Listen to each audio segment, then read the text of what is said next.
San Diego, it's time to fire it up. From the beaches to the ballparks, from the Gaslamp to North County, no one knows America's finest city like he does. You can't just punt on a Manny Machado prime year. He's a fourth-generation San Diegan, born and raised in the heart of this community. Passionate, opinionated, and always bringing you the real talk on your teams, your city, and everything in between. Braden totally knows his stuff. He's ready for the next step. That guy is good. Live and local, it's the Braden Surprenant Show. But I think Braden's one of the up-and-coming young stars in the media game in San Diego. Now, here's your host, Braden Surprenant. What's up, San Diego? A happy Thursday to everybody out there in America's finest city. I'm Braden Surprenant. This is the Braden Surprenant Show, live and local each and every day from 10 to 2 on San Diego's number one sports station, 97.3 The Fan. We got a lot to talk about on today's show. We will be joined by Eddie Brown in the 1 o'clock hour. We will have Skyler coming in to make picks with us in a 1 o'clock hour. Clint Allard of UCSD men's basketball, the head coach, new head coach at UCSD, was a great player for the Tritons back in the day. He'll join us at 12:35 to kind of give us our final preview of the college basketball season, which will tip off on Tuesday. We'll talk about this managerial search for the Padres. I mean, they're getting down to the nitty-gritty now. We got the finalists. It's Ruben Niebla, it's Albert Pujols, it's Nick Hundley, and maybe one more candidate.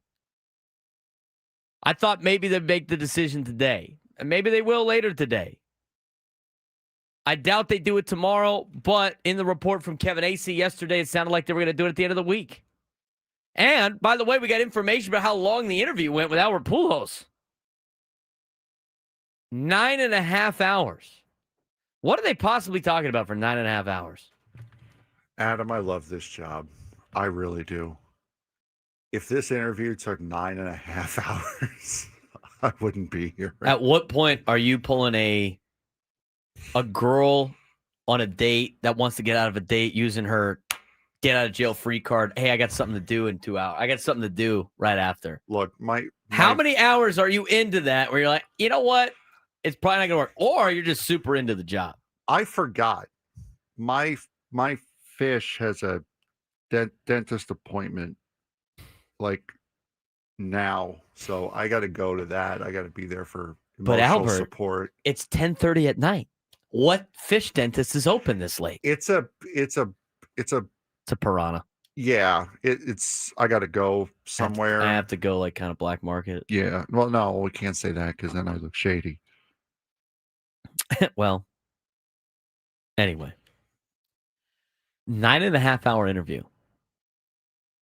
To me, at that point in time, 9.5 hours. I mean, take that for what it's worth. Okay, you can say that it was 9.5 hours of great baseball talk. You could say it was a vetting process. You could say whatever it is.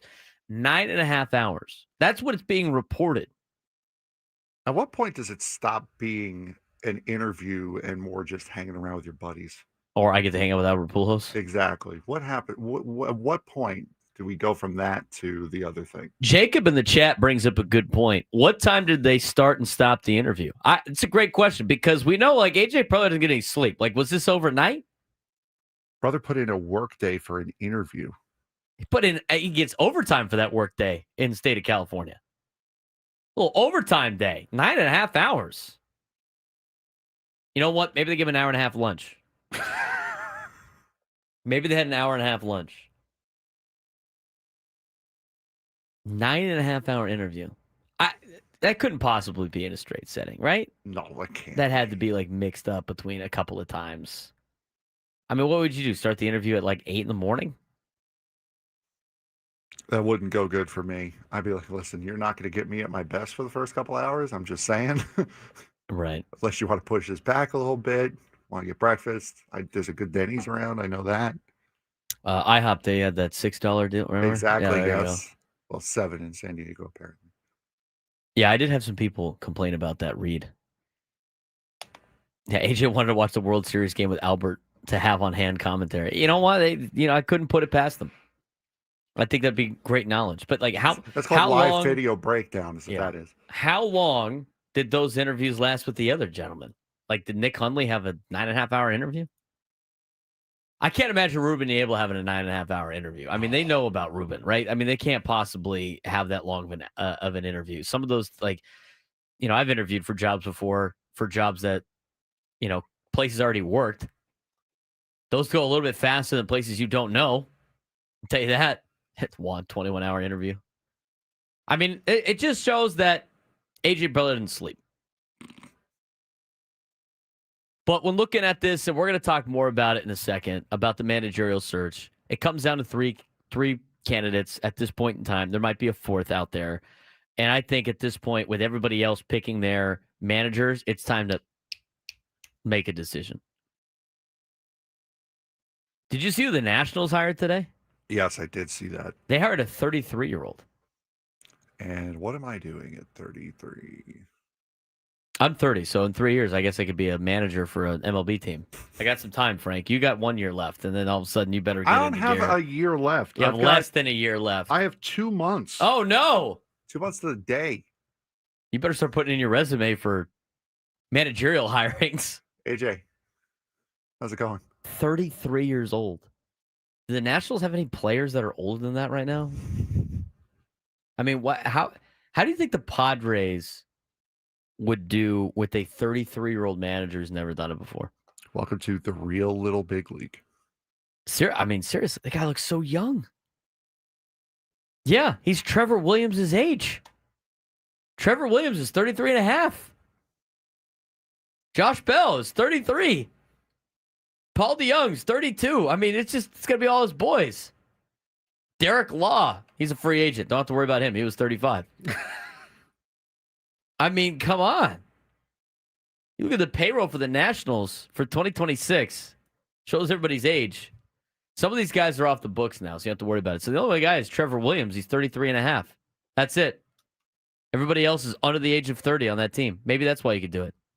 You just have to pay Steven Strasburg $35 million next year. He's the only other player on that roster that's old.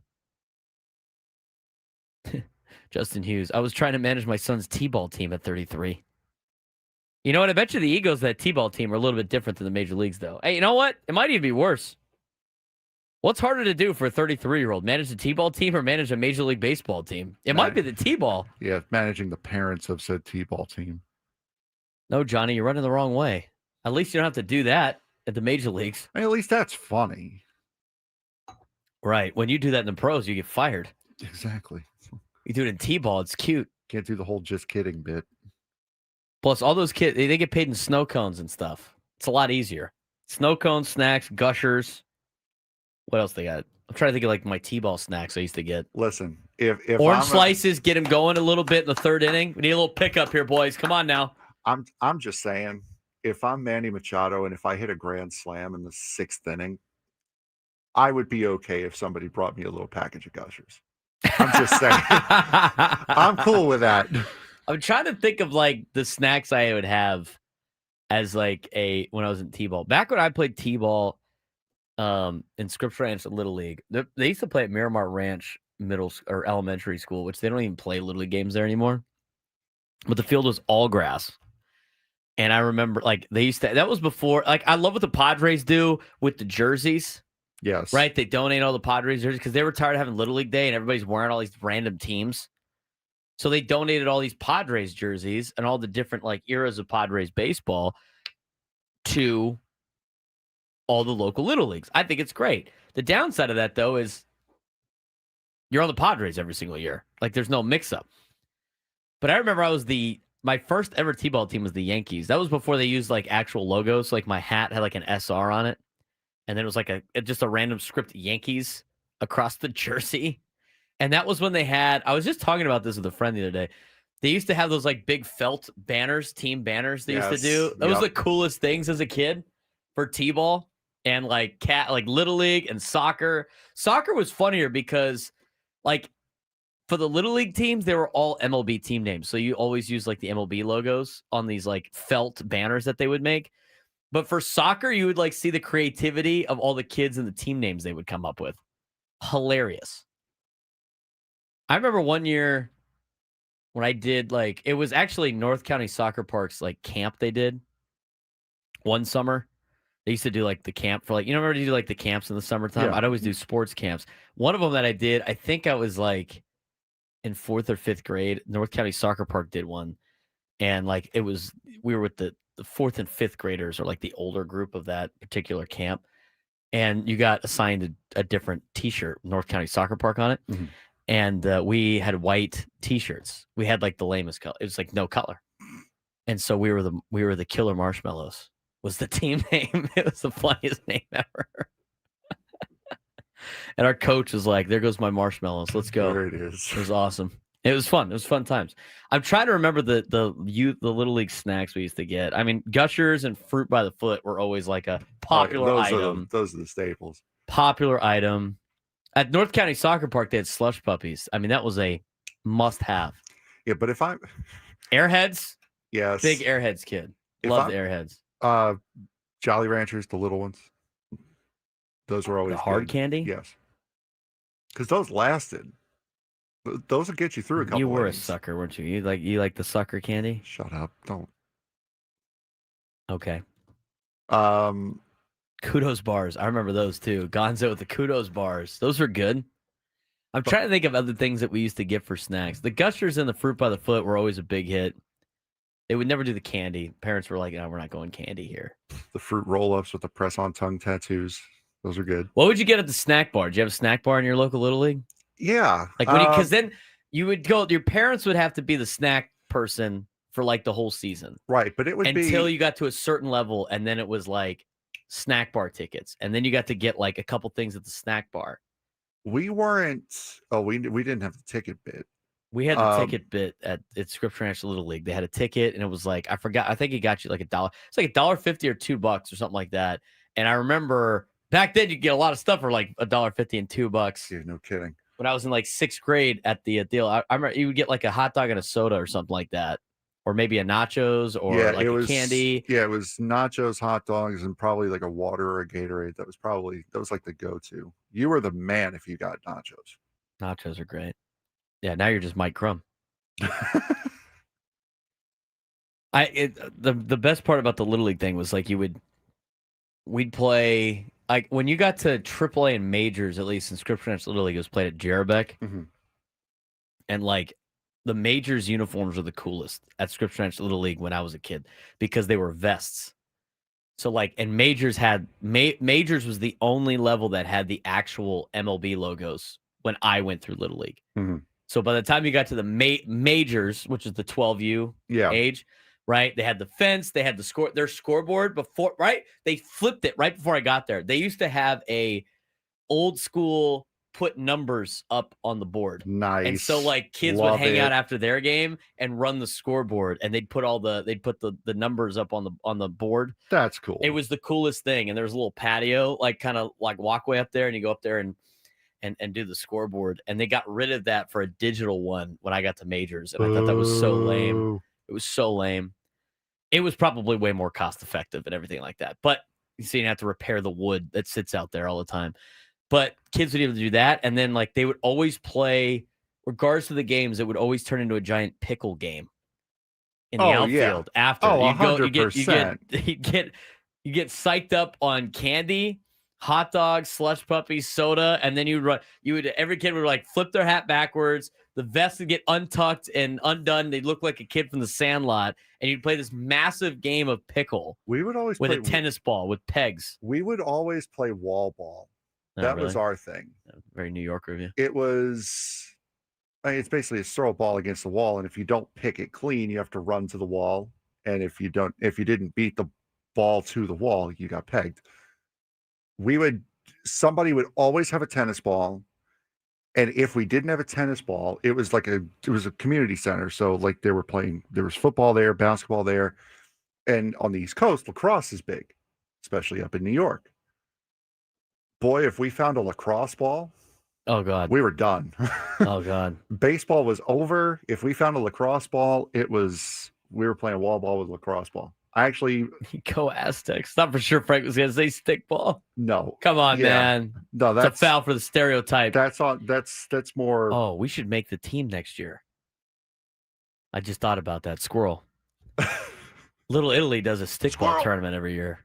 Oh, They got legit players in those things, though. I let me tell you, I know some like softball dudes that play in that thing. That'd be fun. Braden Surprenant show Yes. team, stickball team down in Little Italy. that would be fantastic. That'd be great. But I don't think I need to tell you if you've ever held a lacrosse ball. That thing's a rock, dude. Those that things thing hurt. That thing hurts. Especially when you miss Oh yeah. and it goes and hits your lip, and you just so happen to have a tooth that sticks out a little bit further than all the other ones on the bottom. Yeah, that hurts a lot.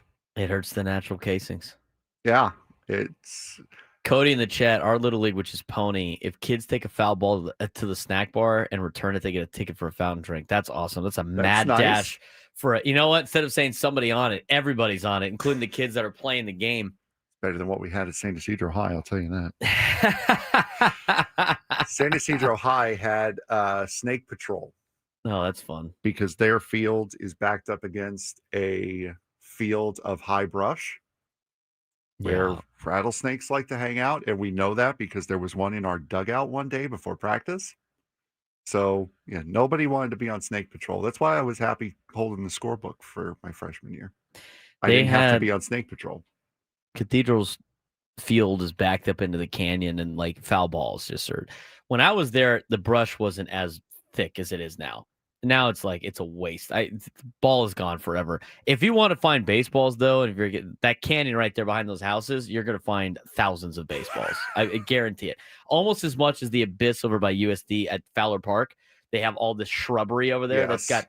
I'm telling you, if you take your kid to a USD game, tell him to go up in the shrubs. He or she will find probably thousands of baseballs. There's about 1,500 of them on the roof over the batting cage. But anyway, the Little League thing, the pickleball stuff was fun. Pickle was fun. You would have two kids playing, and there'd be 1,000 kids in the middle. Oh, yeah. Mm-hmm. And as soon as you would peg some kid, he was out, and they would go down to like the final two kids, whatever. It was like an elimination game. That stuff was fun. That got on the tangent of what's harder to do at age 33 for Justin. Manage a major league team like the new Nationals manager or managing a Little League team. Yeah, that was fun, unlike the news that broke this morning. About Little League and the Players Association. Yeah, we're going to talk about that later on. More adults ruining youth sports. Yeah, or just making money off of it. And then the youth sports not getting anything. We're going to talk about that monstrosity later on in the show. We do want to talk about these candidates for the San Diego Padres. We'll keep you updated if we get any news on if they hire a manager or not. And talk a little Aztec basketball last night. Aztecs and Toreros battled it out. I was right there. Front row seat with USDToreros.com. I'll let you know what I saw from yesterday's game when we come back. Aztecs looked pretty good. USD has got some things to work on, but a couple of bright spots we'll discuss when we come back on the Braden Surprenant Show, San Diego's #1 sports station, 97 through the Fan.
All guests on 97 to the Fan. Join us on the David P. Shapiro Fan Hotline. David P. Shapiro, criminal defense attorneys helping good people regain control of their future when charged with a crime since 2010. Visit davidpshapirolaw.com. He's Frank Marchese. I'm Braden Surprenant. This is the Braden Surprenant Show, live and local each and every day from 10 to 2 on San Diego's number one sports station, 97.3 The Fan. You can follow us on social media at B_SURP. You can also follow us at the Braden Surprenant Show at B_SURP show. You can also follow Frank Marchese, FMarks324. That's where you can find us. If you're watching on YouTube, do us a huge favor and give us a like on the YouTube page. We really appreciate it on this particular video. If you need to follow us, if you haven't done so already, subscribe to our YouTube page at B_SURP. Link is below. Let's talk about the Aztec game last night. The Aztec USD game last night. I got to be there. Obviously, got to call the game for the University of San Diego with Jack Cronin. And it looked really good if you're San Diego State. Aztecs were able to make it through yesterday's game unscathed. It was great to see them play at a high level. I thought you got to see Dixon Waters play at a high level. He looked like Allen Iverson last night with his gear, by the way. He was swimming in it. Old 90s look. Early 2000s. Viejas Arena was legit. It was fun last night. And here's the thing for USD. We talked about this. I talked about this with Steve Lavin for the game yesterday. It was a great opportunity for USD to go out there and get a exhibition game where they get to play on the road, play in front of a hostile crowd. It was a good crowd last night for an exhibition game. And they got to go against an elite team in San Diego State. So for USD, they got to do a lot of good things. They got a lot to work on, the Toreros do. Steve Lavin before the game talked about the physicality of San Diego State that they were trying to match, how his 14 newcomers were going to play together. And he also talked about the experience that was going to be how are we going to react to playing at Viejas Arena when we have games against San Jose State on the road, games against Washington on the road, games against UCSD on the road. I mean, a bunch of different places that, will have a good environment, but not necessarily the environment that Viejas Arena has. And they don't have to go to Gonzaga this year. USD doesn't. And they don't have to play in tough environments, really, in the West Coast Conference. They have to go to St. Mary's, but that's still nothing compared to what it's like at San Diego State. As laid out by Mark Ziegler in his article, Viejas Arena, his first line in his recap was hilarious. Looking at the recap from last night's game. Halftime was more of a thriller than the game. And the pun was intended. The halftime entertainment was a Halloween-themed dance to Michael Jackson's Thriller, which merely made Viejas Arena more of a house of horrors for the University of San Diego. San Diego State led the Toreros by 24 at the break and yawned its way to an 87-54 win in the final preseason basketball exhibition for both schools. The Aztecs jumped out to a 19-4 lead. USD scored first. By the way, neither team scored for 3 minutes to get the game started. Crazy. You look at, how San Diego State, who's been to a San Diego State basketball game? You understand the tradition they do? So they all stand there, Frank, and they clap until they score. They did it for 3 minutes last night. That was one of the longer ones.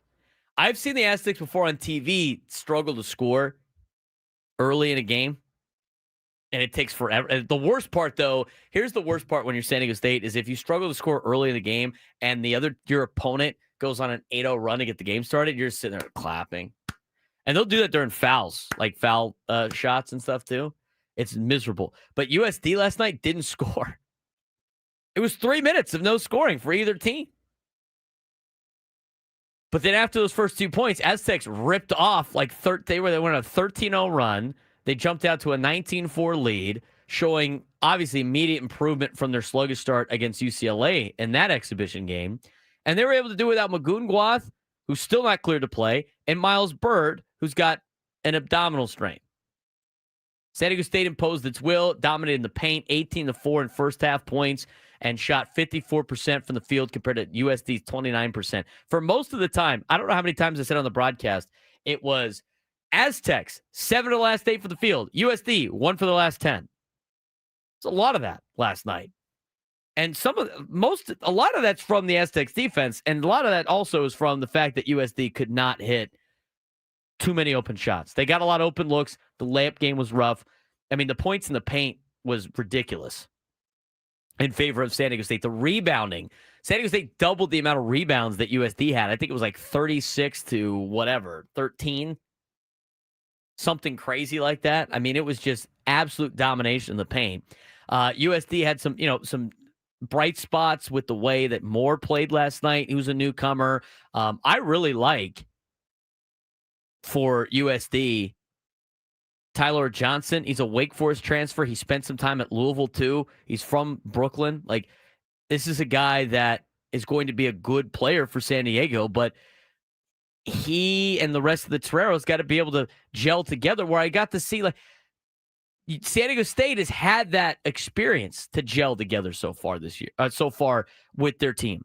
I mean, it's a lot of the same faces coming back, despite what ESPN.com said about having to replace all these guys that went to the portal. I mean, what?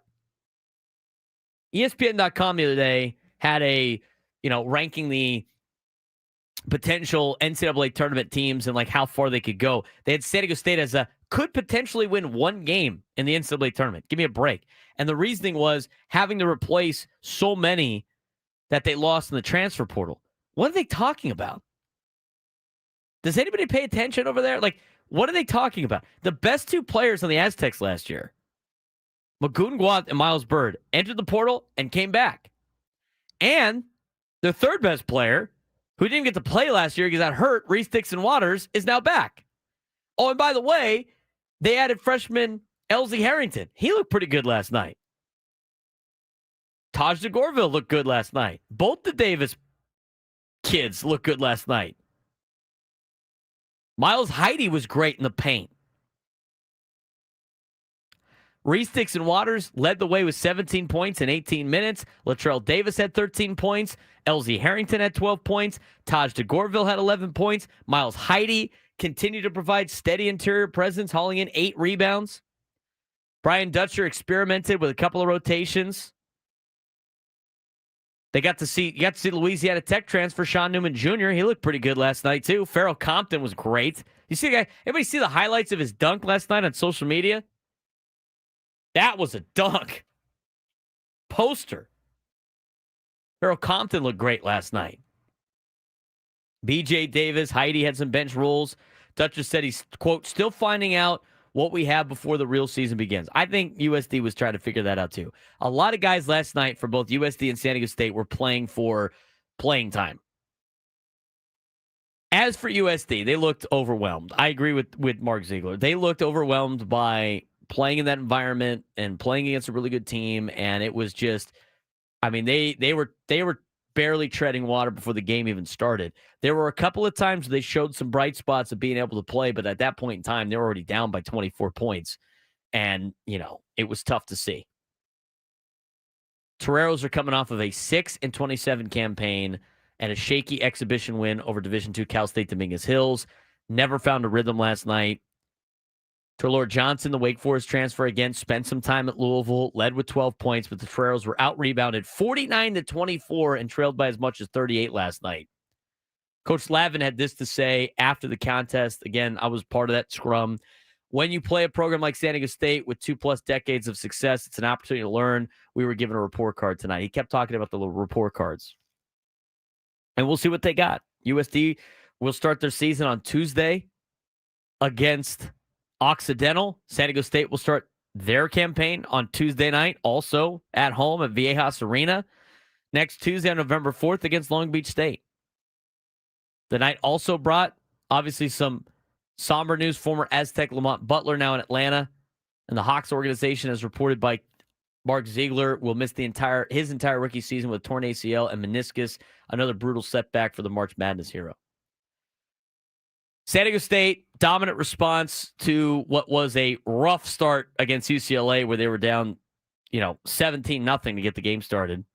They jumped ahead on USD 19-4. They showed their depth, 43-22 in bench points, scoring edge despite sitting 2 key players. Reese Dixon Waters, 2 straight exhibition games as the Aztecs' top scorer, looks ready to lead and have his Mountain West Player of the Year level season. Sean Newman Jr. started the game. BJ Davis and Heidi came off the bench.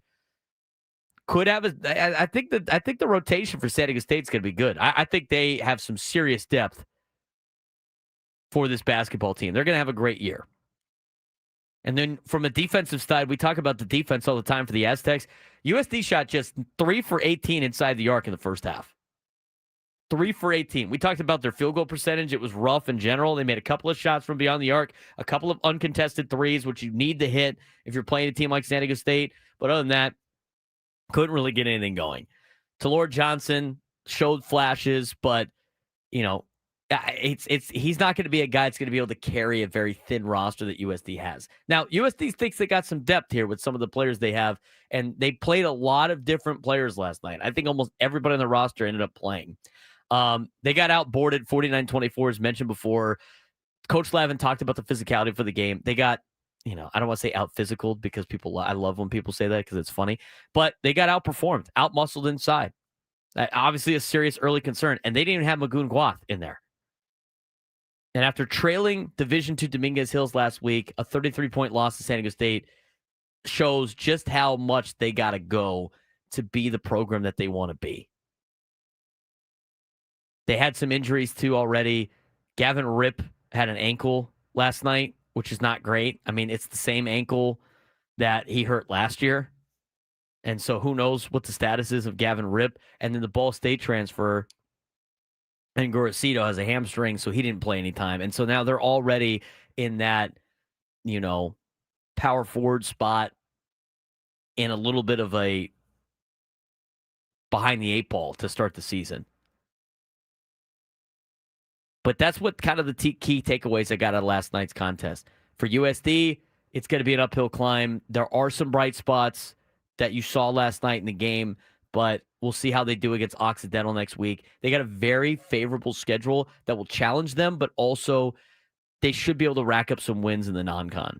As for San Diego State, without their 2 best players, they still look like a legit team that can compete in the Mountain West Conference without those 2 players that they're going to get back eventually during the season. It's going to be fun to watch San Diego State basketball play this year. It's going to be really fun. 833-288-0973, 833-288-0973. When we come back, let's break this down. The managerial search has been narrowed to 3 finalists. Frank and I will discuss out of these finalists who the best fit is, and we'll just await when the Padres want to make a decision on who their manager is going to be. If that happens during the show, we will be the first to tell you. Braden Surprenant Show, San Diego Someone Sports Station 97 through the Fan.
This hour on 97 to the Fans brought to you by Toyota of Poway, voted San Diego's #1 Toyota dealer by USA Today with APRs as low as 0% and tons of new Toyotas on the ground. No tricks, only treats during the Trucktober sales event happening now only at Toyota of Poway or online at toyotaofpoway.com in the heart of San Diego.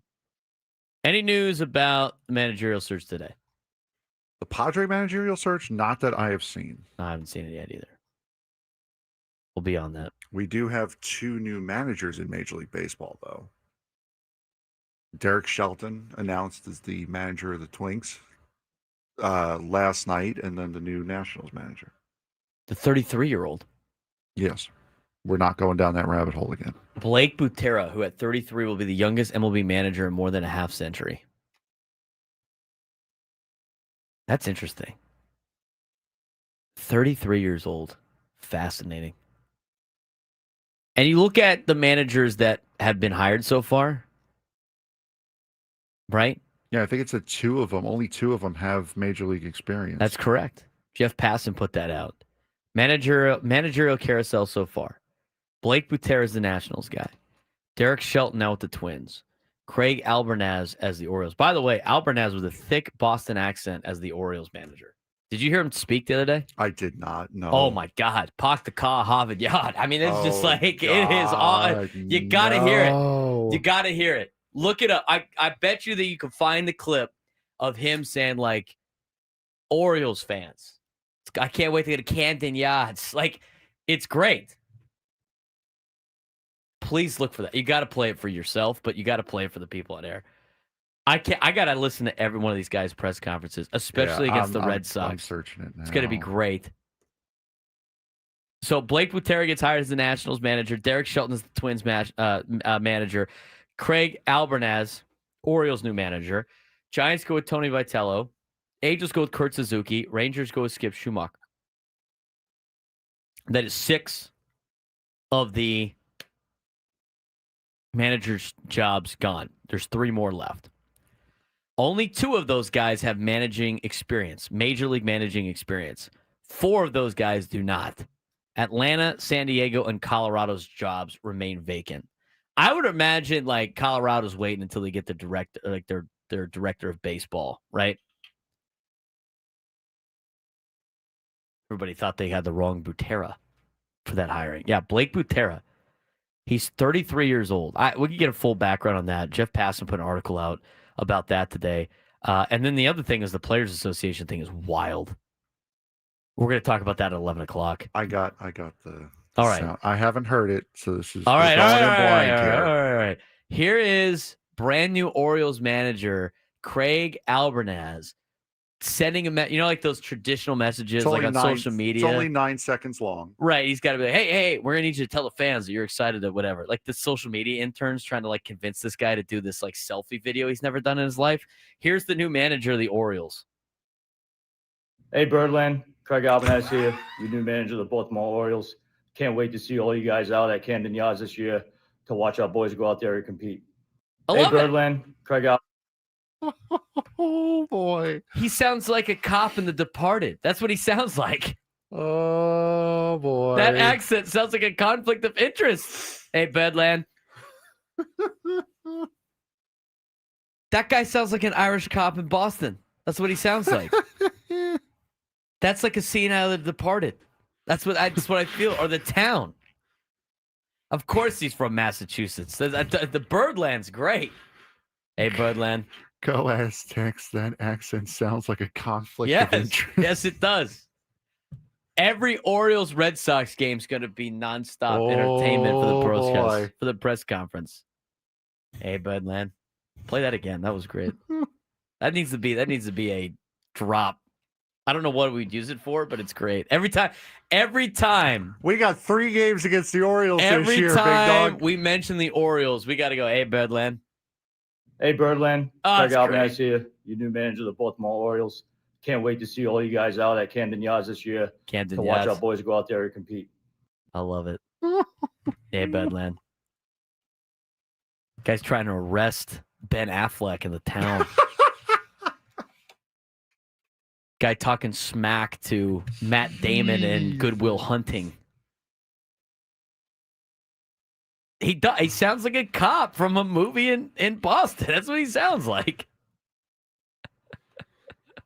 Chargers play the Eagles in a few weeks. Play the Hey Birdland. Hey Birdland's a new one. Is that a deal? Like, is that? Yeah, I don't know. Orioles fans. Is it Birdland? Somewhat of a gimmick, yeah. I want him to yell "Oh" during the national anthem. Oh. Boston media needs to submit their interview request ASAP. I love it, dude. I think it's great. Nate Taylor's our resident Massachusetts guy. Is it going to be weird when he's rooting for the Patriots against the Ravens? It's going to be weird. I love it. Marky, Ricky, Danny, Terry, Mikey, Davey, Timmy, Tommy, Joey, Robbie, Johnny, and Brian.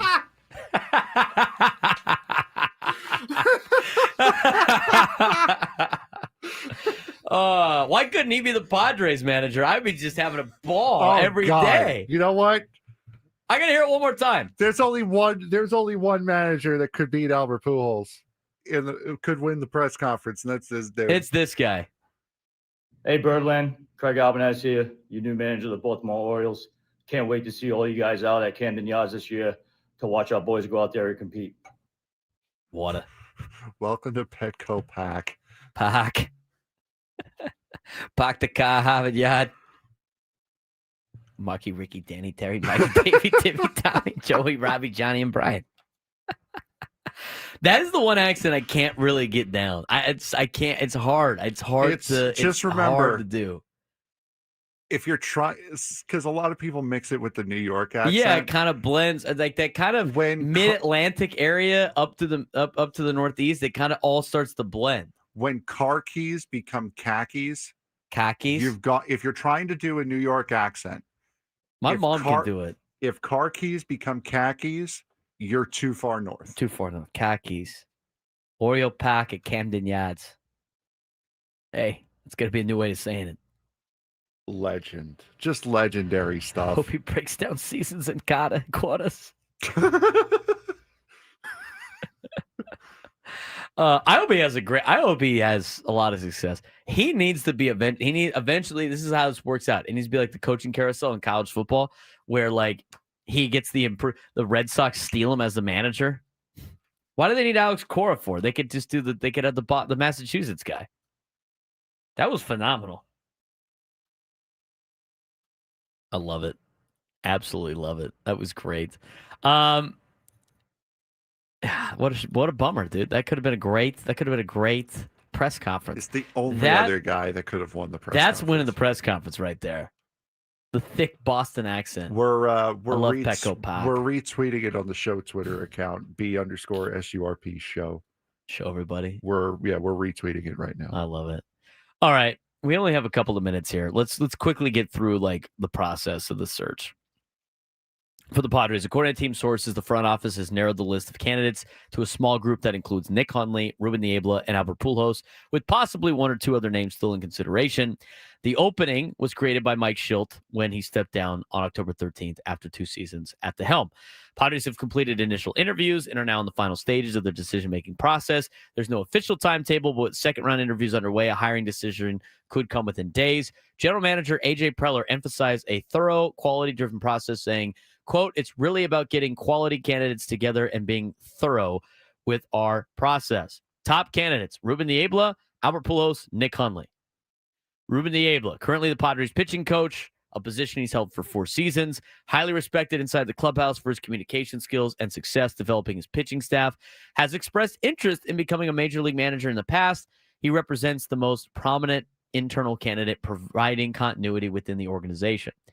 The most prominent external candidate, Albert Pujols, future Hall of Famer, 703 home runs, 3,384 hits, 22 MLB career veteran with the Cardinals, Angels, and Dodgers. Since retiring in 2022, he's worked as a special assistant with the Angels and managed Leones de Escogido in the Dominican Winter League, leading them to a Caribbean Series championship in 2025. He would bring star power and leadership experience, though he lacks major league managerial experience. Then it brings up Nick Hundley. A lot of people know about Nick Hundley, obviously a former Padre, former MLB catcher who played 12 seasons, including 7 with San Diego, retired in 2019 and has served as a special assistant to the Texas Rangers front office since 2022, was previously considered for the Giants managerial job before Tony Vitello was hired. That was his job to lose. He didn't want it. He didn't want to move. He wanted to stay in San Diego, which he lives currently. Known for his baseball intellect and leadership during his playing career. While Niebla, Pujols, and Hundley are confirmed finalists, one or two unnamed candidates might still be under consideration. The team has not disclosed further details about who those individuals might be. Next Padres manager will inherit a talented but uncertain roster with several key offseason decisions ahead. San Diego's reached the playoffs in back-to-back years, only the second time in franchise history that's happened. AJ Preller described the job as, quote, really attractive, citing the club's strong fan support, over 3.5 million fans annually, strong player development system, and a World Series pursuit that remains the ultimate goal. That's what you need to know about the managerial search. Who is the best out of that group? Well, we're going to take a deeper dive into Nick Hundley later in the show. We've spent enough time, I think, on Albert Pujols. Correct, Frank? Yes. I mean, we've said basically everything that we need to say about Albert Pujols. The only thing that we haven't said yet is he had a 9.5-hour interview. It's about it. Barstool Sports said that was about to turn into a sleepover. It's a great tweet right there. But there are some pros to Nick Hundley too. And some people yesterday were like, absolutely not a Nick Hundley. In the 11 o'clock hour, we're going to talk about Nick Hundley. We're going to talk about what he brings to the table, why he would be a good candidate. I've already mentioned, out of the three, I like Albert Pujols because I think he's exactly what the Padres need right now. But that doesn't mean like Nick Hundley's not a good candidate. And we'll talk about his candidacy in the next hour. We will also, when we come back, talk about what's going on with the MLB Players Association and why they're getting investigated by the feds. That's an interesting story that dropped today by Jeff Pass, and we'll get you all the details of that as we start the 11 o'clock hour. San Diego's #1 sports station, 97.3 The Fan.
All guests on 97 to the Fan join us on the David P. Shapiro Fan Hotline. David P. Shapiro, criminal defense attorneys helping good people regain control of their future when charged with a crime since 2010. Visit davidpshapirolaw.com. Let's talk about what happened today on a Jeff Passan announcement. Talking about the Players Association, the MLB Players Association. You ready for this, Frank? No, but I guess you have to be. Yeah. Federal authorities are investigating Players Way, a youth baseball company owned by the Major League Baseball Players Association, over alleged financial mismanagement, misuse of funds, and potential self-dealing by union leadership. Oh, boy. That doesn't sound good for a labor negotiation, Frank. Here's some of the key facts in the timeline of this deal. So, Players Way was founded in 2019 by MLB Players Association Executive Director Tony Clark, with the stated goal of, quote, fixing youth baseball and providing affordable, values-driven instruction to kids. That sounds great. Does that not sound great? It does. That sounds great. Here's the reality.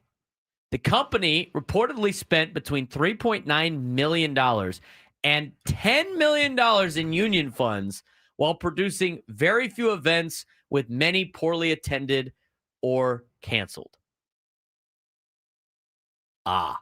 Here it is. In revenue, they barely made six figures in 5 years, meaning almost no return on the multi-million-dollar investment.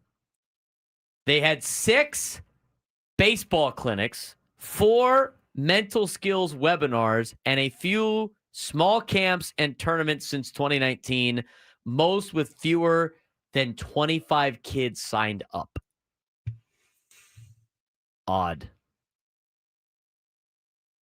Where do we think this is going? Their location, you know their official location, their official headquarters, Frank, of Players Way? Where is it? It is listed as a UPS store mailbox in a Florida strip mall between a liquor store and a hair salon. That sounds super legit. Right? Right? If you don't know Frank's reaction, he is in a box right now. He's leaning back. His hands are on his head. Cannot believe how bad this is. This is new information to you, by the way, right? That part? Yep, it is. The headquarters of this, listed as a UPS store mailbox in a Florida strip mall between a liquor store and a hair salon. MLB Players Association says it invested $3.9 million, but whistleblower sources told investigators it could be closer to $10 million, with much of it going to salaries and consulting fees. Wow. Salaries, consulting fees. Nice. 6-figure payouts went to former MLB players and union insiders, including Chris Iannetta, $156,000. Kevin Reynolds, $167,000.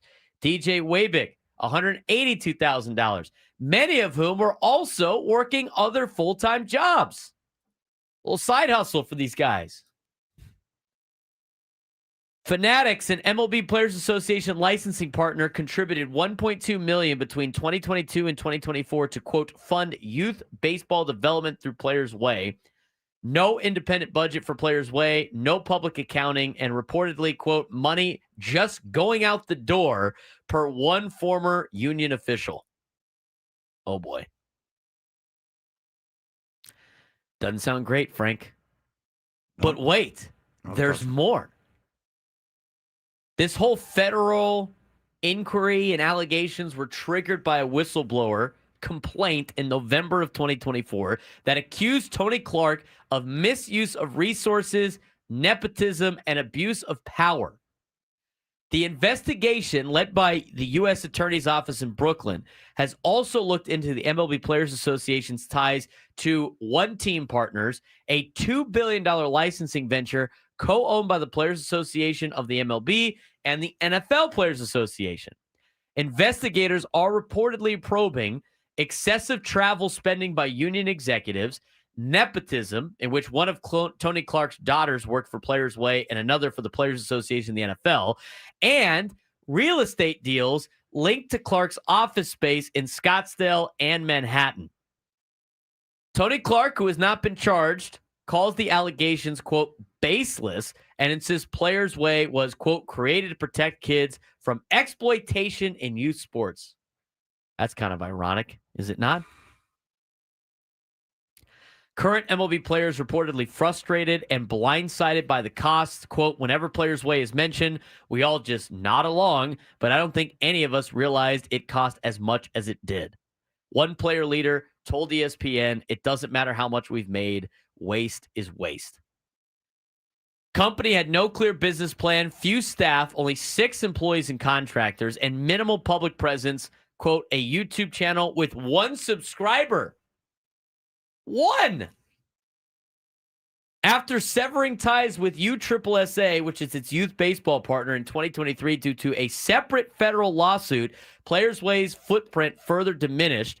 By 2025, only a handful of small tournaments, one with the Texas Rangers third baseman Josh Young, remained active. How about that? Wow. Quote from another player, it is unclear who is in charge, who is running it. Former player who spoke on condition of anonymity. Someone needed to be the CEO, but the people in charge said, I don't have time, but they were all getting paid. How about that? There was another part of this article that I thought was very fascinating about the budgets of these things. The union provided ESPN with an annual breakdown of money it says it spent on Players Way. In 2018, according to the MLB Players Association, Players Way spent $181,000, a figure that grew annually and peaked in 2024 at $1.1 million. This year, as of October 6th, the union said $647,000 has been spent on Players Way. While public union filings show the MLB Players Association committed a total of only $83,000 to Players Way, nearly all of the $3.8 million the union said Players Way has spent came from the Players Inc. Like Players Way, the finances of Players Inc. are not disclosed to the Department of Labor. There's one other one in here about how much money they use and like the budgets that they have. This is why you can never go to bat for anyone. It's because they turn out to all be reprehensible human beings. Here we go. You are, from what sounds like, disguising a money laundering scheme as a beneficiary to youth sports. That's just all of the jail time. Go away. Here's what it says. Again, Clark, who has not been charged with any crime, has dismissed all of these allegations. Union officials declined to say how Players Way spent millions of dollars. Nice. The union told ESPN it has 3 budgets. This is the MLB Players Association. They got 3 budgets. One for operations, $27.5 million this year.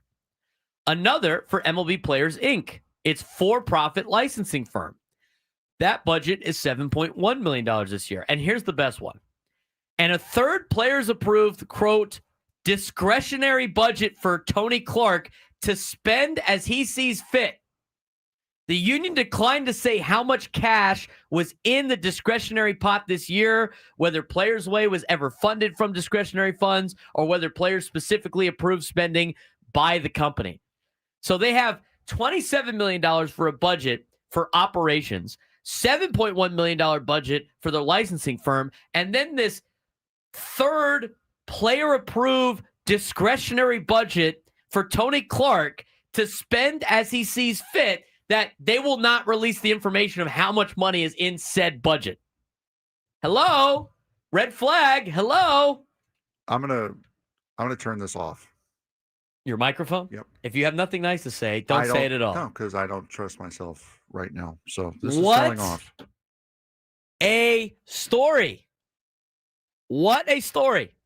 Now, Tony Clark has released a statement. MLB Players Association Executive Director Tony Clark released the following statement to ESPN. Quote, from its creation in 2019, the mission of Players Way has been clear: to empower tomorrow's generation of players by providing access to the knowledge, experience, and talents of the best our game has to offer our current and former players, and to serve as an oasis for young athletes and families who too often get exploited in today's billion-dollar youth sports machinery.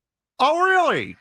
Quote, any suggestion that Players Way has not been supported by our elected player representatives and broader membership is patently false. Players Way has been front and center at every annual meeting of the Players Association Executive Board in recent memory, and our dialogue with players regarding youth development continues throughout the calendar. The goal, informed by players themselves, is to become just another cog in the youth sports machinery, putting profits over players. It aims higher, to meet players where they are, teach the game the right way, and to foster lifelong lessons, creating lifelong fans. Future generations deserve nothing less. That was not Tony Clark that wrote that. That was Tony Clark's lawyers, number one. And number two, from what it sounds like, the players back it because they have no idea what it is. They don't know. They get told this BS. They give them money, and then they put on, what did they say, 6 clinics? They have had, this is what they've done with this: 6 baseball clinics, 4 mental health skills webinars, and a few small camps and tournaments since 2019. Most with fewer than 25 kids signed up. That's since 2019. That's like, what, 6 years ago? It's been 6 years of this. That's all they got? 1 clinic a year? And they're spending how much money on this? I hate people so much. They're spending so much money on this. Meanwhile, they're paying for all of these salaries that these like entities have. And again, it strikes me as any other type. This is a for-profit business, by the way. It's not a nonprofit, so I can't give them the whole nonprofit spiel. But this is like what politicians do all the time. Hey, here's this nonprofit I'm going to be on the board of. And what nonprofit means, it doesn't mean nonprofit. It means people involved with that are making profit. It's just the company itself cannot have money left over when it was all said and done. That's what makes it a nonprofit. The NFL for so many years was a nonprofit entity. FIFA is a nonprofit entity. That doesn't mean people ain't making money. Nonprofit means people are making profits. That's what that means. But this isn't a nonprofit. This is a for-profit business. So I can't give you the whole nonprofit spiel of all these politicians that create these fake, look how much I care about people, organizations I'm a member of the board for, that I get funding from the government on all these gigantic bills. And since I'm the CEO or the leader of this for nonprofit, I get to basically make all this money laundered through. And it's great because politicians do it. But now all of a sudden, that's what this looks like it is. Again, nobody's been charged. These are just allegations, all that fun stuff, mumbo jumbo. I look at this and I go, hang on a second. You start following the money here. This ain't making a lot of sense, Frank. No, it's not. And it's disgusting. It really, really is. You're disguising a money laundering scheme as something to benefit youth sports. You are making yourself rich on the back of saying, I'm helping children. Go away. Federal prison forever. You are a disgusting, reprehensible human being. You absolutely are. Federal investigators declined to comment, citing the ongoing inquiry. Union revenues have grown significantly in recent years through the creation of One Team Partners, a group licensing firm for the Players Association, co-founded with the National Football League Players Association in 2019, as we mentioned before. In May, ESPN reported that investigators from the Justice Department were looking into the union's financial dealings with One Team. That's the combo between the NFL and MLB Players Association, which 3 years ago had the valuation of nearly $2 billion. Sources interviewed by ESPN said the investigation widened this summer to include Players Way. Investigators also have asked witnesses about whistleblower allegations of excessive union spending on international and domestic trips for Tony Clark and other senior union executives, the sources said. And you guys wonder why we don't back the players union. I don't back either, right? Yeah, we don't back the owners. We don't back the players union. We are on a side. We're on our side, the fans' side. That's what we're on when it comes to these new CBA discussions. Because the second you back somebody, it's like, okay, we're setting up an organization. Okay, that's interesting. Setting up an organization to help kids. Cool. Setting up an organization to help kids get into professional sports. Amazing. In underserved areas. That's really awesome. But we're making ourselves even more rich than we already are. Okay, cool. Now you lost me. No salary floor, salary cap at like $100 million now. That's it. Done. None of you get any money. I'm not going to be that extreme, but I will say this. This is why every time I hear the I will always back the players thing, these are not coal miners making like $3 an hour trying to make $3.50. I mean, all of these rich entities have these little dealings that they try to make a little extra cash, and this is what they do. And this is why our narrative on this show is what is the best for the sport of baseball. And so when we go into the next labor negotiations, I just want it to be clear. I don't really care how much either entity makes. I don't care. I don't care how much the owners make. I don't care how much the players make. I'm not picking a side. What I want is the best for baseball. And right now, what I think the best for baseball is to be a competitive league that I find entertaining would be a salary cap and a salary floor. I want to see the best players in the world compete at a high level and have everybody have an opportunity to win a World Series. That's what I want to see in a sporting event. That's what got us on a tirade yesterday arguing about parity in leagues. I don't think the NFL is clear from being all wrongdoing, but I'm going to tell you right now, the league is set up to be entertaining, and I like the way that it's set up. But this is just insane. Now, here's about the investigation, other details from this article by Jeff Passan on ESPN.com. The lead agency here is the U.S. Attorney's Office in Brooklyn, same office behind the high-profile NBA corruption probe, by the way, Frank. They're on this one, too. The scope has been widened to include union finances, discretionary budgets, and third-party licensing deals. Potential outcome could expose structural financial abuse within one of the sport's most powerful labor organizations. Ha! About Tony Clark, MLB Players Association, first former player to lead the union. He's a San Diego guy. He's seen as a respected, player-friendly figure. Maybe. His leadership is now under fire for lack of transparency and potential nepotism. Oh, really? Yeah. What a thought. About Players Way. It's marketed as an oasis for young athletes and families. In reality, seems like it's a money pit with few results, barely any visibility, and a non-existent infrastructure. Symbolic of deeper issues in sports unions, blurred lines between advocacy and business. I wonder how much money he gave San Diego Studios this year to make him, who was a below average player, such a prominent figure as a legend of the game in MLB The Show this year. I wonder how much money he gave them now out of this non-discretionary fund. Amid rising TV revenue and billion-dollar licensing partnerships, bad look for MLB Players Association. Bad look for baseball overall. A sport trying to grow youth participation while its union is under federal scrutiny for allegedly mismanaging funds meant for kids. Yeah, that's a rough look. Well, here's the other thing, too, the Tony Clark situation. Are the players after this going to be like, what's this guy doing in charge? Or we're giving this guy how much money? And this is what they're doing with it?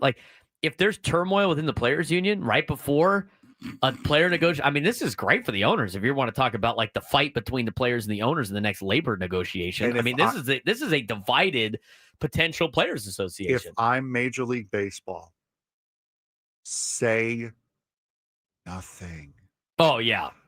Bite your tongue as tight as you possibly can. Do not interrupt your opponent while they're making a mistake. They are showing their asses right now. Do not say anything. As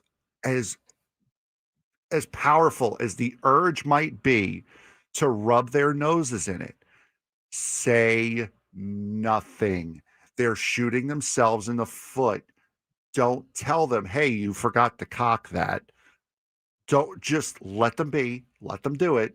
Let them make a mistake. Let them make their mistake. There's a couple of things you can get out of this. And one take that I got, the one angle that I got on this that It's going to be so ironic. We'll talk about it when we come back because we got to take a break. This is a crazy story about the Players Association and the misuse of funds that is directly not investing in the kids that they said they're going to invest in. We'll talk more about this as we return on the Braden Surprenant Show, San Diego's #1 sports station, 97 through the Fan.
Can't count on much, but you can always count on Sundays with the NFL on CBS and Paramount Plus. Stream your local NFL game live every Sunday all season long, starting at just $30 for your first year. That's like $250 a month. Visit ParamountPlus.com/NFL to get started today. This Tony Clark Players Association story is kind of crazy today. The Players Association's Players Way, which is an organization designed to help kids, the official thing, fixing youth baseball and providing affordable, values-driven instruction to kids, is being investigated by the feds for misuse of funds and everything like that. And the thing that's interesting, we laid it all out at the first segment of this hour. But how about this? Like, we're about to embark on a situation where we got the millionaires versus the billionaires, Frank, right? The Players Association fighting billionaires on one side while then acting like them on the other side.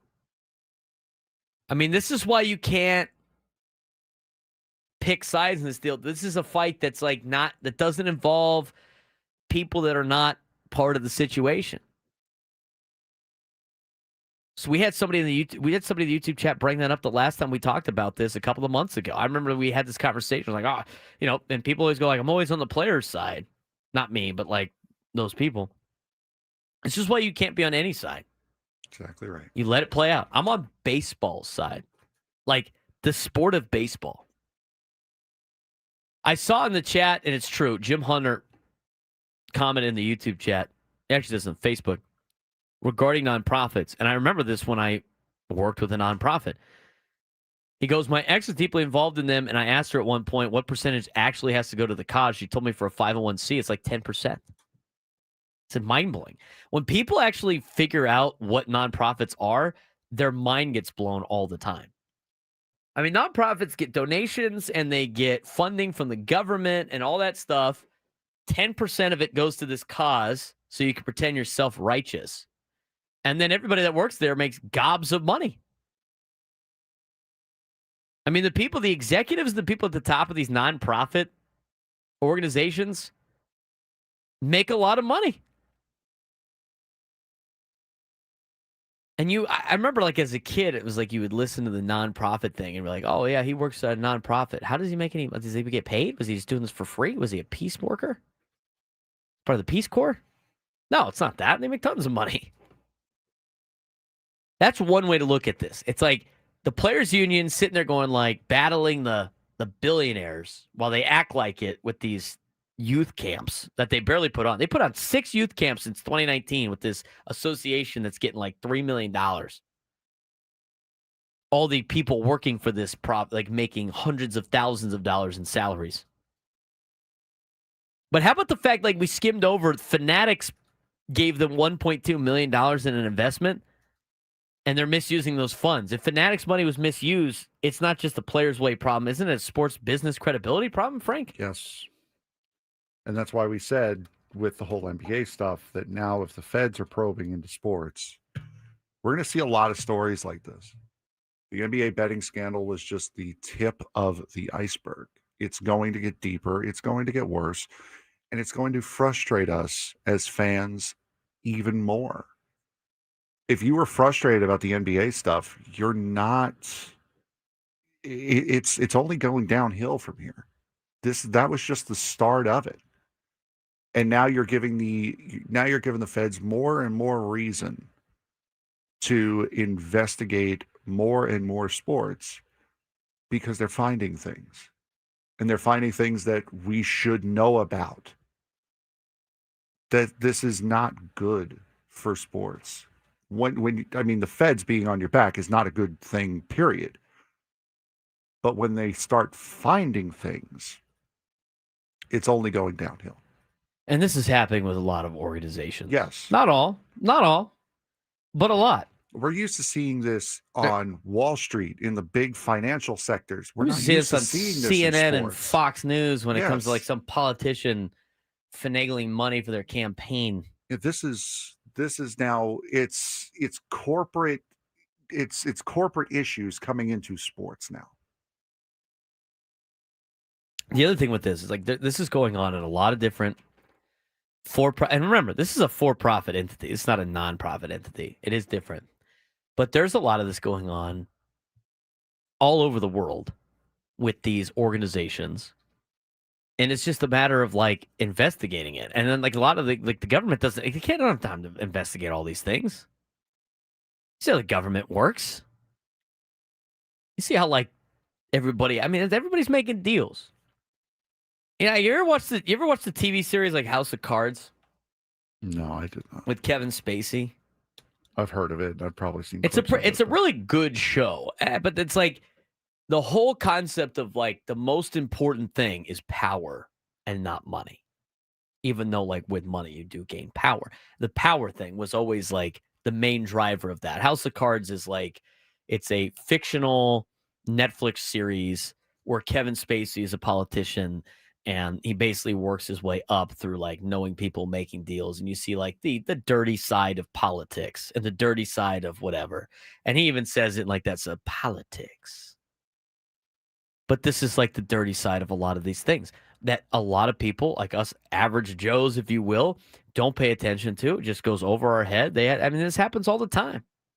It happens a lot. But the thing that happened was they got a whistleblower complaint in 2024 about misuse of resources, and they were looking into the whatever it's called, that organization that is combined between the MLB Players Association and the NFL Players Association called One Team. And then all of a sudden it opens up a can of worms of like, oh, what's this? What's this? What's this? What's this? What's this? And all of a sudden you have all of these problems on your hands. And again, this is why like you can't pick a side in these labor negotiations because you have millionaires and billionaires fighting over it. You got to stick with the baseball side. What makes baseball the better sport? That's what I'm looking for in the next CBA. This is a very damning article. It's very damning accusations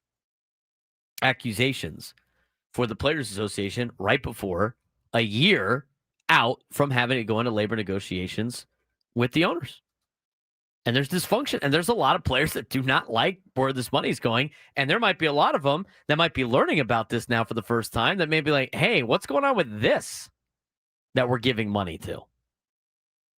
I think the shadiest part about this entire thing was the portion that we mentioned earlier about the budgets for the players union. Union officials declined to say how Players Way spent millions of dollars. The union told ESPN it has three budgets, one for operations at $27.5 million, another for MLB Players Inc. It's a for-profit licensing firm at $7.1 million this year, and a third players approved discretionary budget for Clark to spend as he sees fit.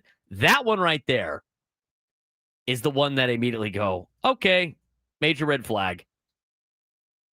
This is a problem. Not a story I thought would pop up on our radar today. There's a lot of other stories that might have popped up on our radar, and we'll talk about those stories in the sports thread when we come back. Braden Surprenant Show, San Diego's #1 sports station, 97.3 The Fan.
This hour, 97 through the fans, brought to you by Toyota of Poway, voted San Diego's #1 Toyota dealer by USA Today with APRs as low as 0% and tons of new Toyotas on the ground. No tricks, only treats during the Trucktober sales event happening now.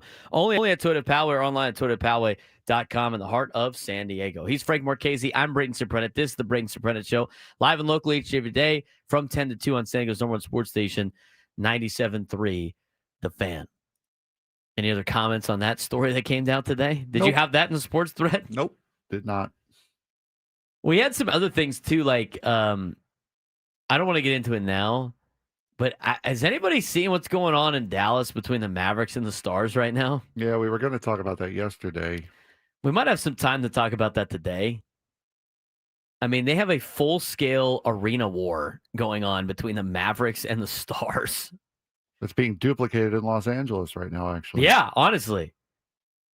Anybody else see the fact that the Rose Bowl and Pasadena are suing UCLA over them potentially trying to move games to SoFi Stadium as part of a breach of contract? Because they have a deal put in place where UCLA is going to play their home games at the Rose Bowl till 2044. And with declining attendance numbers for UCLA, they're averaging 34,000 fans at their games right now at the Rose Bowl. 34,000 fans fits into Snapdragon Stadium. The Rose Bowl holds over 100,000 people. They're getting like a max attendance of a Mountain West game right now. The only schools, by the way, since they've joined the Big Ten, they are like the third worst in attendance for home football games, UCLA. The only other teams that have less average attendance, Northwestern, who, by the way, is playing in a makeshift stadium right now as they await the new stadium to be built on campus, and Maryland, who's also doing renovations to their stadium. Those are the only two schools in the Big Ten that have had smaller attendance figures than UCLA for home football games. UCLA is trying to fix a problem. Somebody has asked before about UCLA, and this continues to happen every single time, because how do you get college students to drive to Pasadena to go to a football game to watch a mediocre football team, if that, a lousy football team? And so people go like, they need to build an on-campus stadium. That would never happen. You know, the people of Westwood, you're going to like bring in a college football stadium in their neighborhood? There's no way. What are they going to play at SoFi? Oh, that's going to be better. You try to drive anywhere in LA. I mean, the fact that UCLA's got an off-campus stadium, I don't know what the attendance is ever going to be like. Plus, that's an SC town anyway when it comes to football. Go to Pauley Pavilion for the basketball games. Go to the Coliseum for Trojans games. That's your college sports in LA. For all the casuals out there. That's a lawsuit going on. The Maverick Stars American Airlines Center lawsuit's going on right now. Maverick sued the Stars over a breach of contract issue that's might be dirtier than you think from the Mavericks standpoint of things, and the Stars are now countersuing. That's an interesting story when it comes to sports business too. And then all of a sudden we had the Players Association, misuse of funds story that came out today with Jeff Passan. And last week we had the whole betting scandal and the Mafia NBA deal. What's going on? This show is going to turn into a 30 for 30 show here pretty soon if this keeps going on. What was that show on ESPN back in the day with Bob Lee, or whatever his guy's name was? Outside the Lines? Oh, yeah. About to be outside the lines. But with two schmucks talking about nothing. A couple of George Costanzas here doing outside the lines. And playing random clips from the Baltimore Orioles manager. Hey, Birdland. Hey, Birdland. How about them Aztecs, Sean? How about them Aztecs? That's right. Wow. It's crazy. These are all stories, by the way, that are not in today's sports thread. So what else is going on in the sports world, Frank? You know that group chat, the one that's always blowing up with the biggest sports takes, debates, and breaking news? You got barbecue back there, and you didn't invite me? Yeah, we've got that too. Welcome to the Sports Thread, where we break down the top 5 stories in sports, just like you would with your crew. Oh, no! Disaster! What a bad No idea. filters, no silence, just real talk. Brought to you by QC Kinetics. Stop sitting on the sidelines. QC Kinetics gets you back in the game without surgery. To learn how, visit QCkinetics.com. We mentioned it too before Frank gets to the sports thread. We mentioned last week with the NBA. For everybody that wanted to dance on the NBA's grave, what did we say? Just wait. It's going to be a lot of other leagues that are going to have their own problems, and now you're seeing baseball's problem. I think this probe that they have, it's the same. I think it's all connected, and the more they look into this stuff, the more that they're going to uncover more and more problems with this. Yep. I guess we'll start off on the true crimes. Back to the true crime Yeah, stuff. we'll start off with that. Number 1. Louisiana Governor Jeff Landry has told reporters yesterday that LSU athletic director Scott Woodward will not be involved in selecting the Tigers' new coach, saying he'd let President Trump do it before Woodward.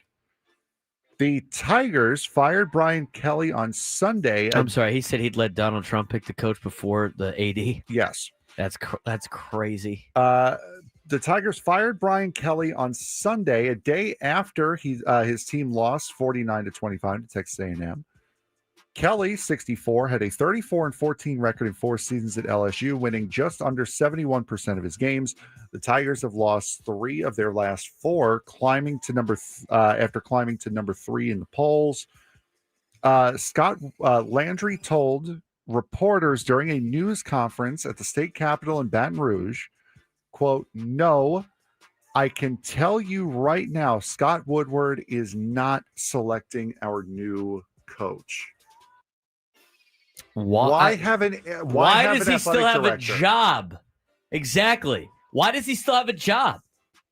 If he's not selecting the head coach, what does he do? What exactly does he do? Go to meetings?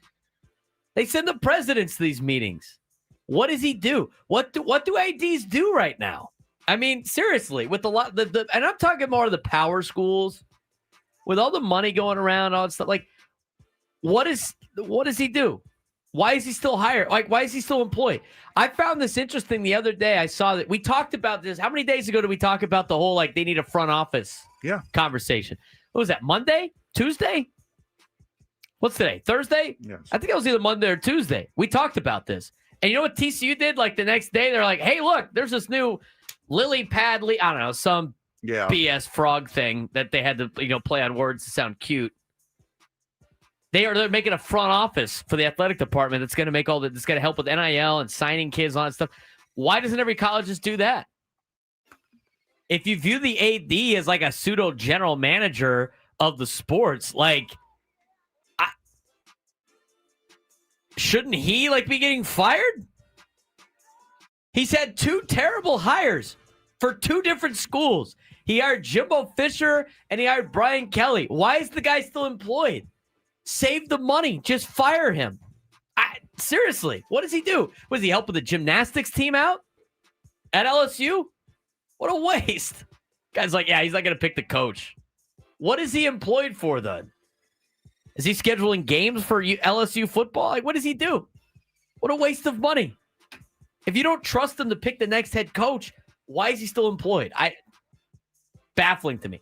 The guy said he'd rather have Donald Trump pick the next coach for LSU than you as the AD. Brother, it's time to pack it up and get out. I understand that LSU, Louisiana State University, is a state-run school. Why are government officials state-run school, dog?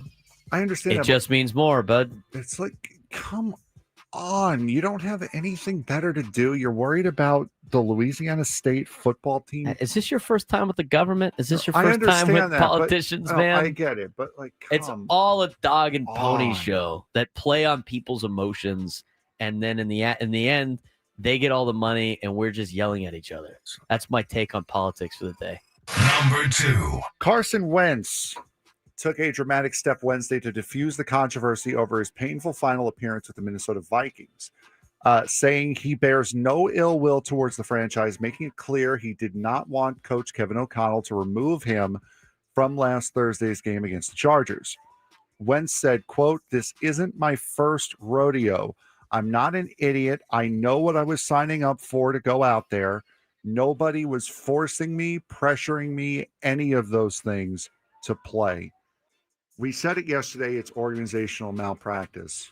Well, I said that at least yesterday, that they had Carson Wentz play.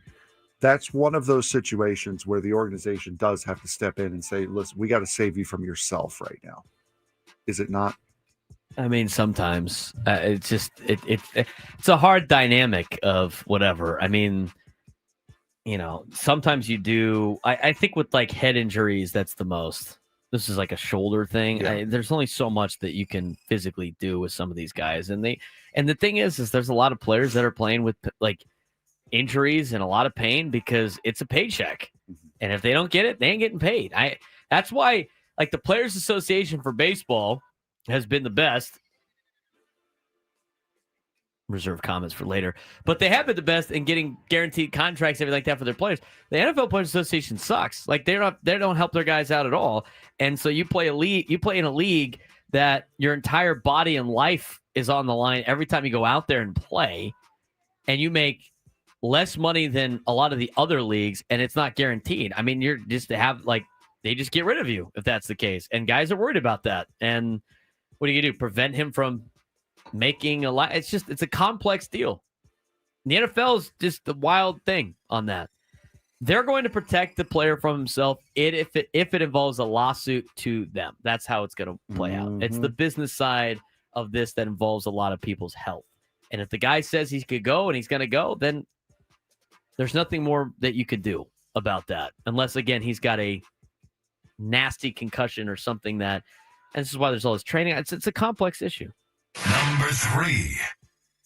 We're going to file this one under the, wow, you actually had to come out and say this part, didn't you?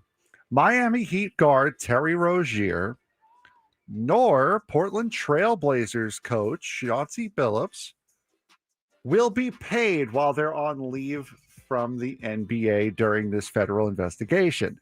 Rozier's salary, which was about $26.6 million this year, paid in installments, will be held in escrow per sources. If Rozier is cleared and allowed to return to the NBA, which placed him on leave hours after his October 23rd arrest, he would receive the held payments in full. Billups' salary is $7 million. It is the same exact situation. We had to come out and say that these guys weren't getting paid while they're under federal investigation. They are getting paid, right? No, they're not. They're not getting paid now? That's what they just said. Oh, really? They're not getting paid. For a while, they said they were getting paid, which doesn't surprise me. Well, as this said, they're not getting paid, but if they're cleared and allowed to return, they're going to get the money. They get all that money back. They'll get the money that they would have earned. I would be surprised if that's the case. Somebody's going to be a fall guy, and it ain't going to be those, and it might not be those guys, and then they'll just be suspended from the NBA, and they'll collect their check, and they'll be out. Just unbelievable. Number 4. We'll close out with a happy story. What do you say? That sounds good. Loyola Chicago men's basketball players will wear a patch on their jersey this season to honor Sister Jean Dolores Schmidt, the beloved longtime chaplain who passed away earlier this month. Loyola announced its plans on Tuesday in a social media post that include the caption, "Our biggest fan will be with us all season long." It's a very nice patch. It's right over the Nike logo on the quote-unquote sleeve. I believe we have a Sister Jean bobblehead over that direction somewhere. Very, very, very nice on Loyola Chicago doing this. Very, very nice. Yeah, absolutely. And it's a good heartwarming story to finish up the sports thread today after a lot of chaos and corruption. And we have more of it that we're going to talk about later on the show. The Mavericks and the Stars. What is going on? It's hilarious. The older I get, the more I realize that like these entities act like children a lot of the times. It's dysfunctional. It's hilarious. I can't wait to talk about it. When we come back, let's talk about something good. Let's talk about Nick Hundley, why he makes a good candidate for the Padres as their manager. When we come back on the Braden Surprenant Show.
San Diego, it's time to fire it up. From the beaches to the ballparks, from the Gaslamp to North County, no one knows America's finest city like he does. You can't just punt on a Manny Machado prime year.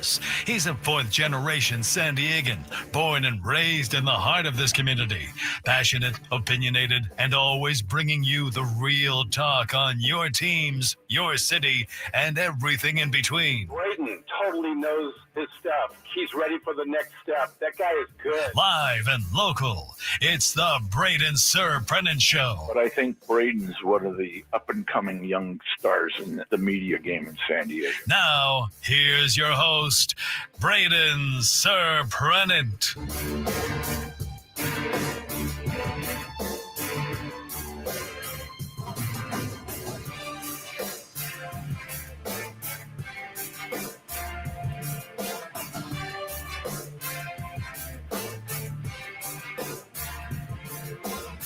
Lunchtime hour. And here at 97 through the Fan and Odyssey, today is our pseudo Oktoberfest Halloween party. So it's like Oktoberfest food mixed with like Halloween costumes. As you could tell, Frank and I definitely participated today in the Halloween dressing. I'm an Oilers fan. Ha ha! I am an MLB Players Association fan. No, you're not. You're definitely not. So, they had brats and mac salad, which is delicious. They had some dessert over there too, Frank. I saw you there was eyeballing a that cake. in there, Yeah. Might have to participate in that a little bit later. So that distracted us a little bit. The brat was good. I almost destroyed. I got like 2 bites left. Jocelyn, I'll wear the Sage Creek shirt later. I will. This is like one of the only days I'm not wearing a cathedral shirt. I cannot wear, like the days I don't have to wear football practice stuff is great because I can wear grown-up clothes instead of workout stuff. It's regular people stuff. That's right. So today we have a game. We'll talk high school football later on in the show. Last regular season games of the year, tonight and tomorrow throughout the county. They announced the playoff pairings on Saturday. There's a lot to play for in high school football. But on high school football day on games, game days, I have time to actually go home, change, and then go to Cathedral instead of having to wear all that stuff to school to work. Are we doing free agency in this segment here? No. Oh, We're going to talk about Nick Hundley. gotcha. Why'd you ask? Because that's what was on the list eventually? No, because I just saw a free agency story that came out yesterday about Tariq Skubal. Oh, yeah. I mean, did you see that? Like how much the Tigers offered him? So the Tigers offered Tariq Skubal lower than 4 years, $80 million. To put that into perspective, is Robert Suarez as good as Tariq Skubal? No. Well, that's what Robert Suarez is projected. He's projected to make that, and the Tigers offered him less than that. This contract would leave the two sides facing a financial gap of roughly $320 million. Yeah, jeez. And this is why they want to trade him. Yep. Organizational malpractice is what that is. Yep. This is also the problem with Major League Baseball. Is the Tigers don't want to spend money on Tariq Skubal, who's like the best pitcher in the league, and he's going to be a free agent. He'll either get traded or he's going to end up on the Dodgers. It's like only a matter of time. Seriously. It's only like a matter of time. Like the same teams are going to get the same players over and over again. We go this endless cycle. This is why people don't want to watch this sport. Some of it's the Dodgers. A lot of it's the other teams, too, that don't want to spend any money. Terrible. All guests on the Braden Surprenant Show join us on the David P. Shapiro fan hotline. David P. Shapiro, criminal defense attorneys, helping good people regain control of their future when charged with a crime since 2010. Visit davidpshapirolaw.com. Let's talk about Nick Hundley. We could talk about how dumb the Tigers are later. Nick Hundley, when he joined the Giants in 2017, he was already a 9-year MLB vet, but had never served as a backup catcher before. Knowing he would play behind Buster Posey, he deliberately prepared himself for a humbler, team-oriented role by reading The Freedom of Self-Forgetfulness, a faith-based book about humility and serving others. This is in an article today about Nick Hundley. Mindset helped Hundley quickly earn respect in a new clubhouse. Despite being a reserve, he became a central leadership figure and, remarkably, the only backup catcher in franchise history to win the Willie Mack Award, given annually to the player who best exemplifies leadership spirit and determination. Posey, the Giants' star catcher and now front office leader, later called Hundley, quote, one of my all-time favorite teammates and one of my best friends. That's a rare thing. I didn't actually post the article with this. I don't normally forget to do that. This is actually from a while ago. This was before the Giants had actually hired their coach. Correct. But it was an article from then, but it's your deep dive into Nick Hundley. Anyway, because the Giants personnel were probably thinking that this was going to be the hire. Yes. Hundley played 2 seasons with the Giants before moving on, but his influence left a lasting mark, especially on Posey, who is now helping lead the organization as part owner and executive. Posey is currently searching for the Giants' next manager at the time this article is written, and Hundley is widely viewed as the favorite for the job, having gone through multiple interviews. Tony Vitello got that job. Nick Hundley didn't want to leave San Diego. Now 42, Hundley lives in San Diego with his wife, Amy, their 2 daughters, Allie and Haley. Previously turned down an interview for the Giants managerial opening in 2022 because of family considerations and his work-life balance. Hundley is also deeply involved in charitable and faith-based work, including a ministry in Uganda that built a school and supports clean water projects. His father, Tim Hundley, was a longtime college football coach, and his career forced the family to move frequently. As a result, Nick learned adaptability, resilience, and how to connect with new people quickly, traits that later shaped his leadership style. Nick Hundley's teammates and coaches consistently described him as disciplined, selfless, and relentlessly prepared. Former teammate Will Venable, who's now the manager of the White Sox, called him, quote, the real deal, someone who constantly pushes both himself and his teammates to improve. Posey described him as a, quote, maniac about the details, a word former Giants manager Bruce Bochy also used to capture his work ethic and obsession with preparation.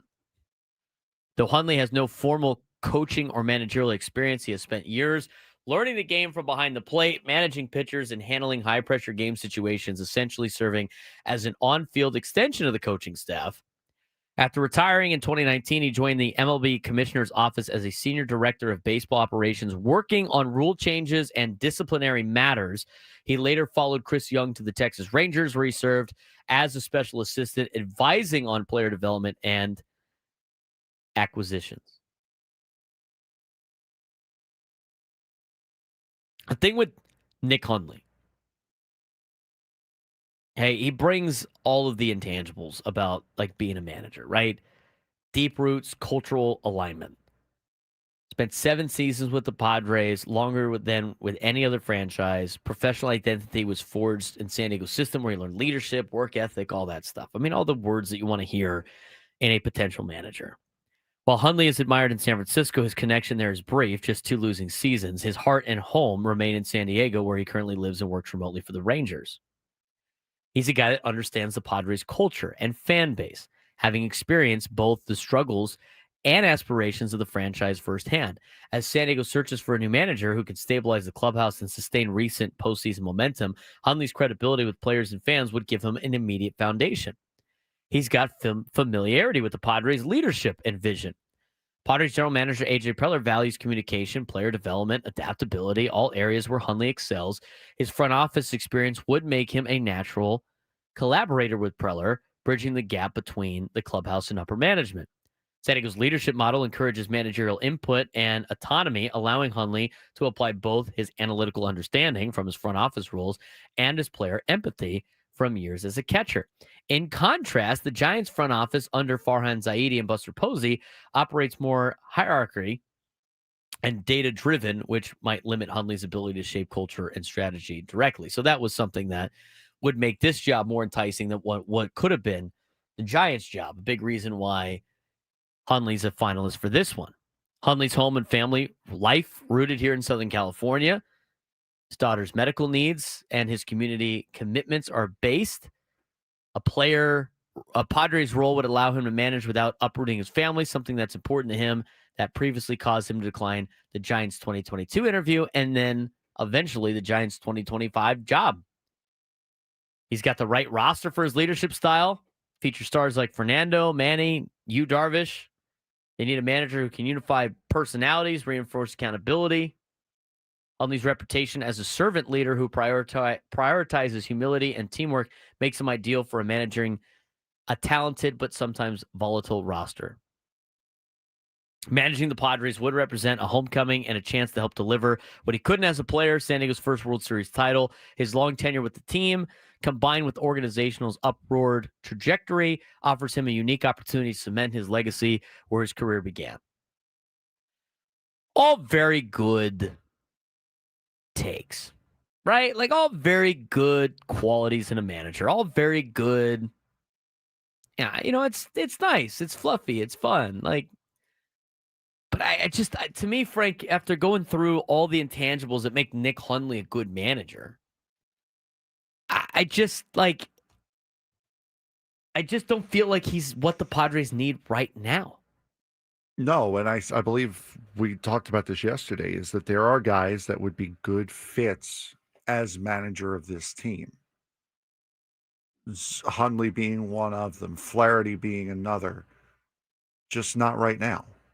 Just not at this point in the franchise's trajectory. That's not what this team needs right at this moment.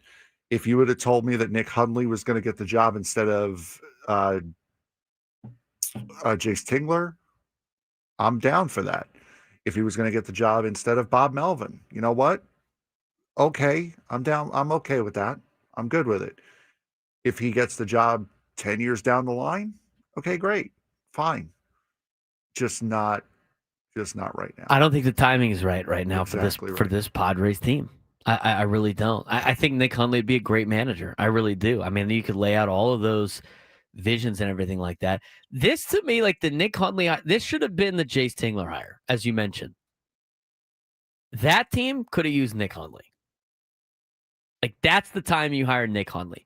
A young team trying to learn how to play, Padres baseball, if you will, or even like the Andy Green era of Padres baseball. Those are the years that, like, you hire a guy like Nick Hundley. Right now, with the stars that they have, the money they've spent, and the way that the Padres have had, success but yet failures in the playoffs, to me, like, this is the time where you hire an Albert Pujols or you stay consistent with Ruben Niebla, since you did make the playoffs in back-to-back seasons for, like, the second time ever. Like, that, to me, that's where I think you need to go. I think Nick Hundley would be a great manager. I just don't think now is the time for him to be the Padres manager, Frank. No, it is a great idea. It is a great thought. He's going to work somewhere. Just not here right now. I don't think so either. But after all three of those, like the three finalists with Pujols and Hundley and Niebla, I think you can not reason or justify, but to me, I think you can. I think you're in a good spot with all three of those managers. But if I had to pick between the three, depending on what the situation is with Ruben Niebla as the pitching coach, if you take Pujols, I like those two over Nick Hundley at this particular time. Yes, I agree 100%. But that's, I think he'd bring a good manager. I just don't think right now is the time. And as Go Aztecs in the chat rightly points out, he does not have a Boston accent to outdo any of his losses. Hey, Birdland. Good one for the Orioles. What do you guys think? 833-288-0973, 833-288-0973. When we come back, we'll hit your phone calls on if Nick Hundley is the right choice for the Padres manager. Any updates about the Padres managerial search, we will pass along as we continue on the Braden Surprenant Show, San Diego's #1 sports station, 97.3 The Fan.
This hour, 9-7 to the fans, brought to you by Toyota Poway, voted San Diego's #1 Toyota dealer by USA Today, with APRs as low as 0% and tons of new Toyotas on the ground. No tricks, only treats during the Trucktober sales event happening now only at Toyota Poway or online at toyotapoway.com in the heart of San Diego.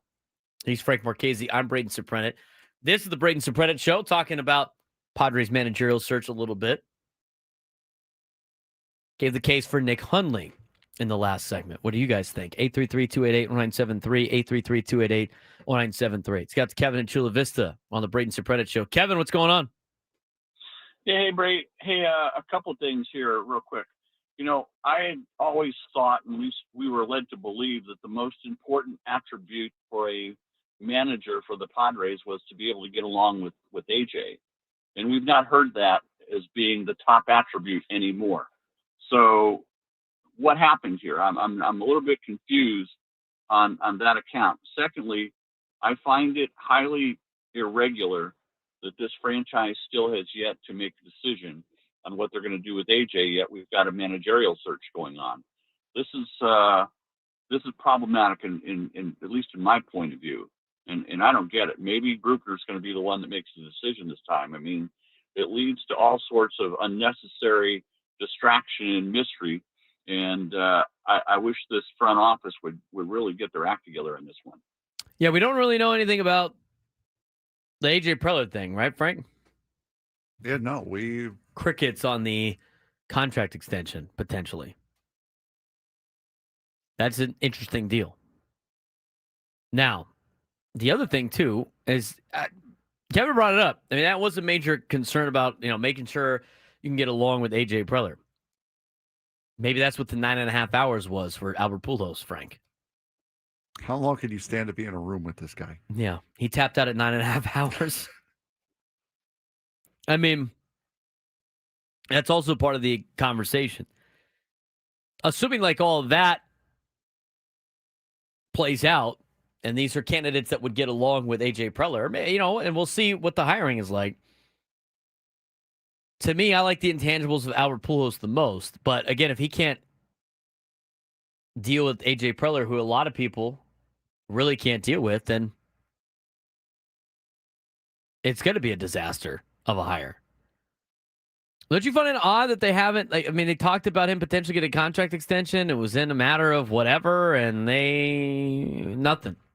Yeah, that is, yeah, the last we heard, a contract extension was more or less imminent for AJ Preller, and that's completely died off. But to be fair to the Padres on that front, they have not leaked a word about anything over these last couple of weeks. The only thing that we've heard is Albert Pujols. We had no idea that Nick Hundley was even interviewed until he was announced as a finalist for the job.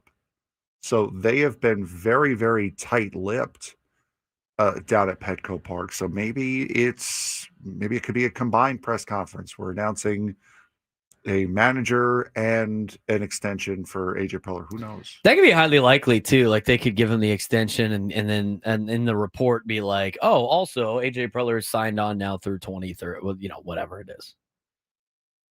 I could totally see that. So that could be in play. I wouldn't be surprised if that was the case.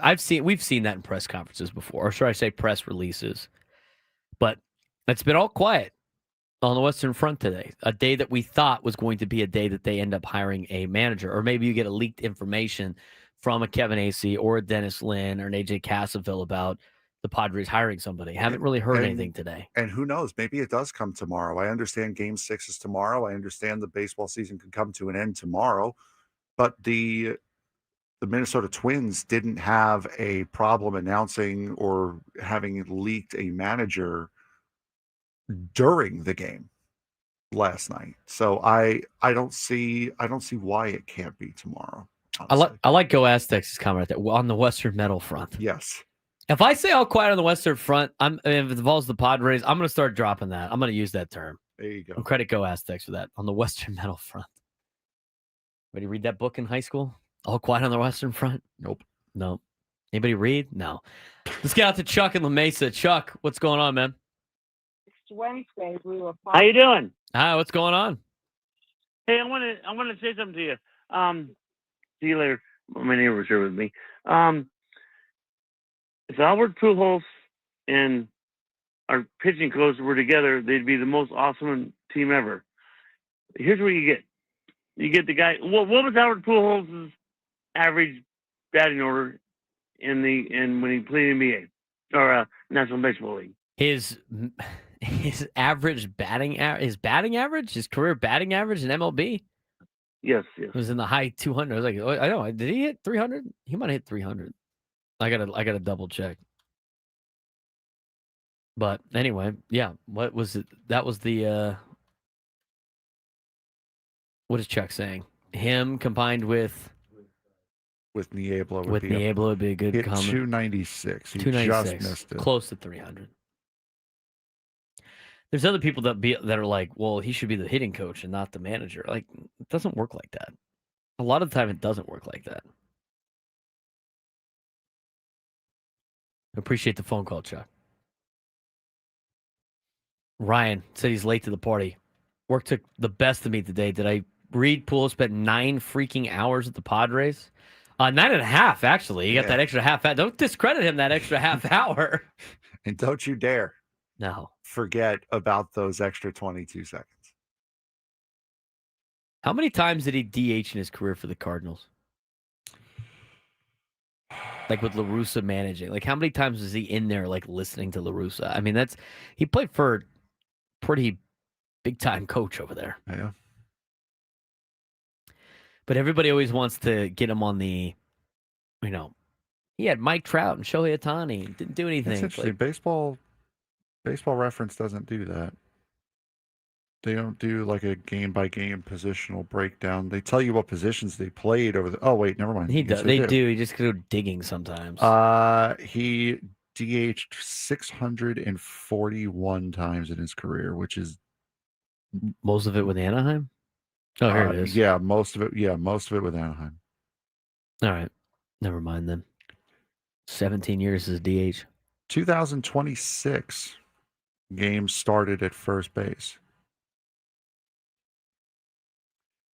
This man has started games in St. Louis, by the way, Started a game at second base and a game at third.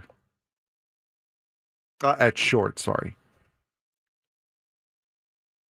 He played a game at short, didn't start there. He played 2 innings at shortstop in his career. What year was that? 2002 is his sophomore year. When he was 22 years old, he played 2 innings at shortstop. His freshman year, he played 42 games at first, 55 games at third, and 39 games split between 39 games in left and 39 games in right. Wow.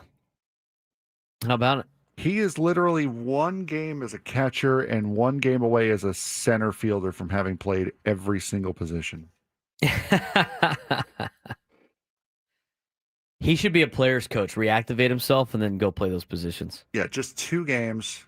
I'm in, I'm out. Done. Especially when they play the Orioles. Go full circle. Hey, Birdland. Hey, Birdland. Love it. When we come back, if we get any information on the managerial search, we will get to it. But we talked about USD basketball with Steve Lavin last week and broke down their exhibition game last night against San Diego State. We talked about San Diego State last night and with David Velasquez from a couple of days ago. We haven't talked about the other school in town, the newest D1 school from a couple of years ago, UCSD. They went to the NCAA tournament last year. Their head coach, Eric Olin, has moved on to New Mexico, and now it's Clint Allard as the new UCSD men's basketball head coach, a former Triton himself, Triton for life, trying to lead his alma mater to continue to do well in the Big West. He will join us next on the Braden Surprenant Show, San Diego's #1 sports station, 97 through the Fan.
All guests of 97 to the Fan join us on the David P. Shapiro Fan Hotline. David P. Shapiro, criminal defense attorneys helping good people regain control of their future when charged with a crime since 2010.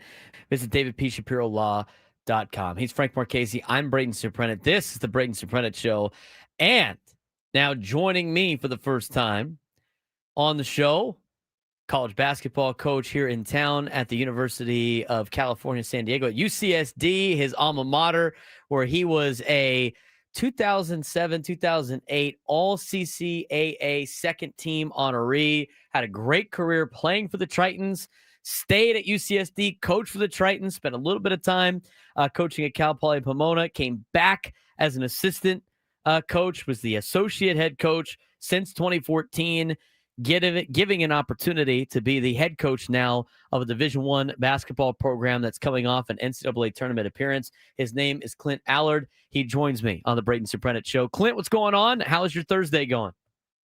It's going great, Braden. Thanks for having me. You're flashing all the way back to my playing career. I liked it, but no, I appreciate you having me on. Happy to be joining you.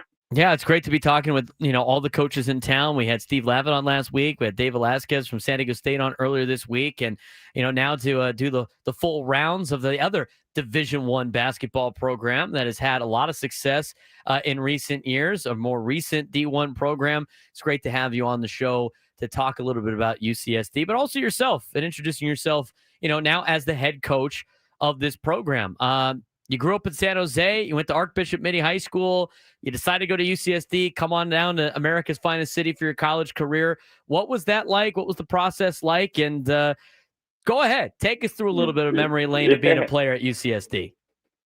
Sure. No, I appreciate it. Yeah, I was not exactly a highly sought-after recruit or anything like that, but UC San Diego checked a lot of boxes for me as far as great academic reputation and somewhere I could continue my basketball career. And so, yeah, we were Division II at the time. When I got there, I redshirted actually my first year, 2003, 2004, and then played 2004, 2008.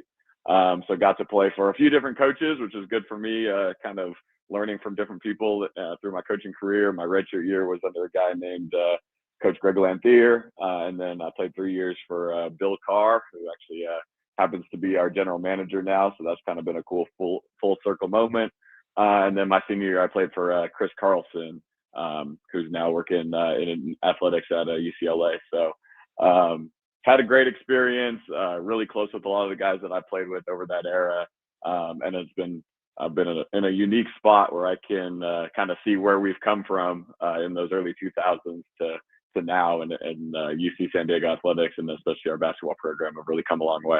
Yeah, and since graduating from UCSD, you joined the staff right after, been assistant since 2008.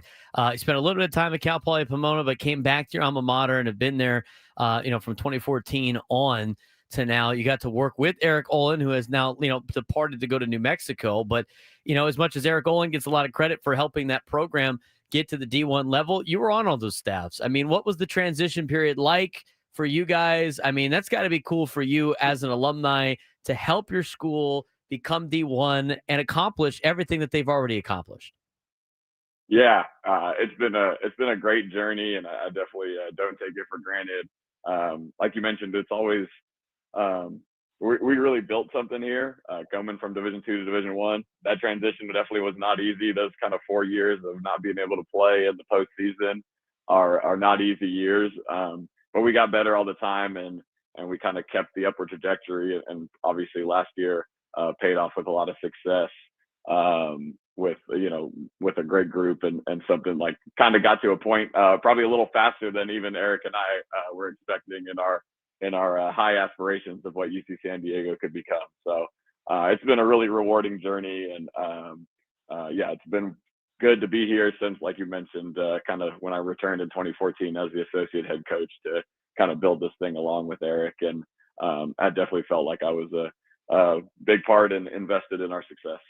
We're talking with Clint Allard, who is the head coach of UCSD men's basketball, that will get underway next week, like everybody else in college basketball, right around the corner. Should be a fun time for the Tritons over there at Lion Tree Arena.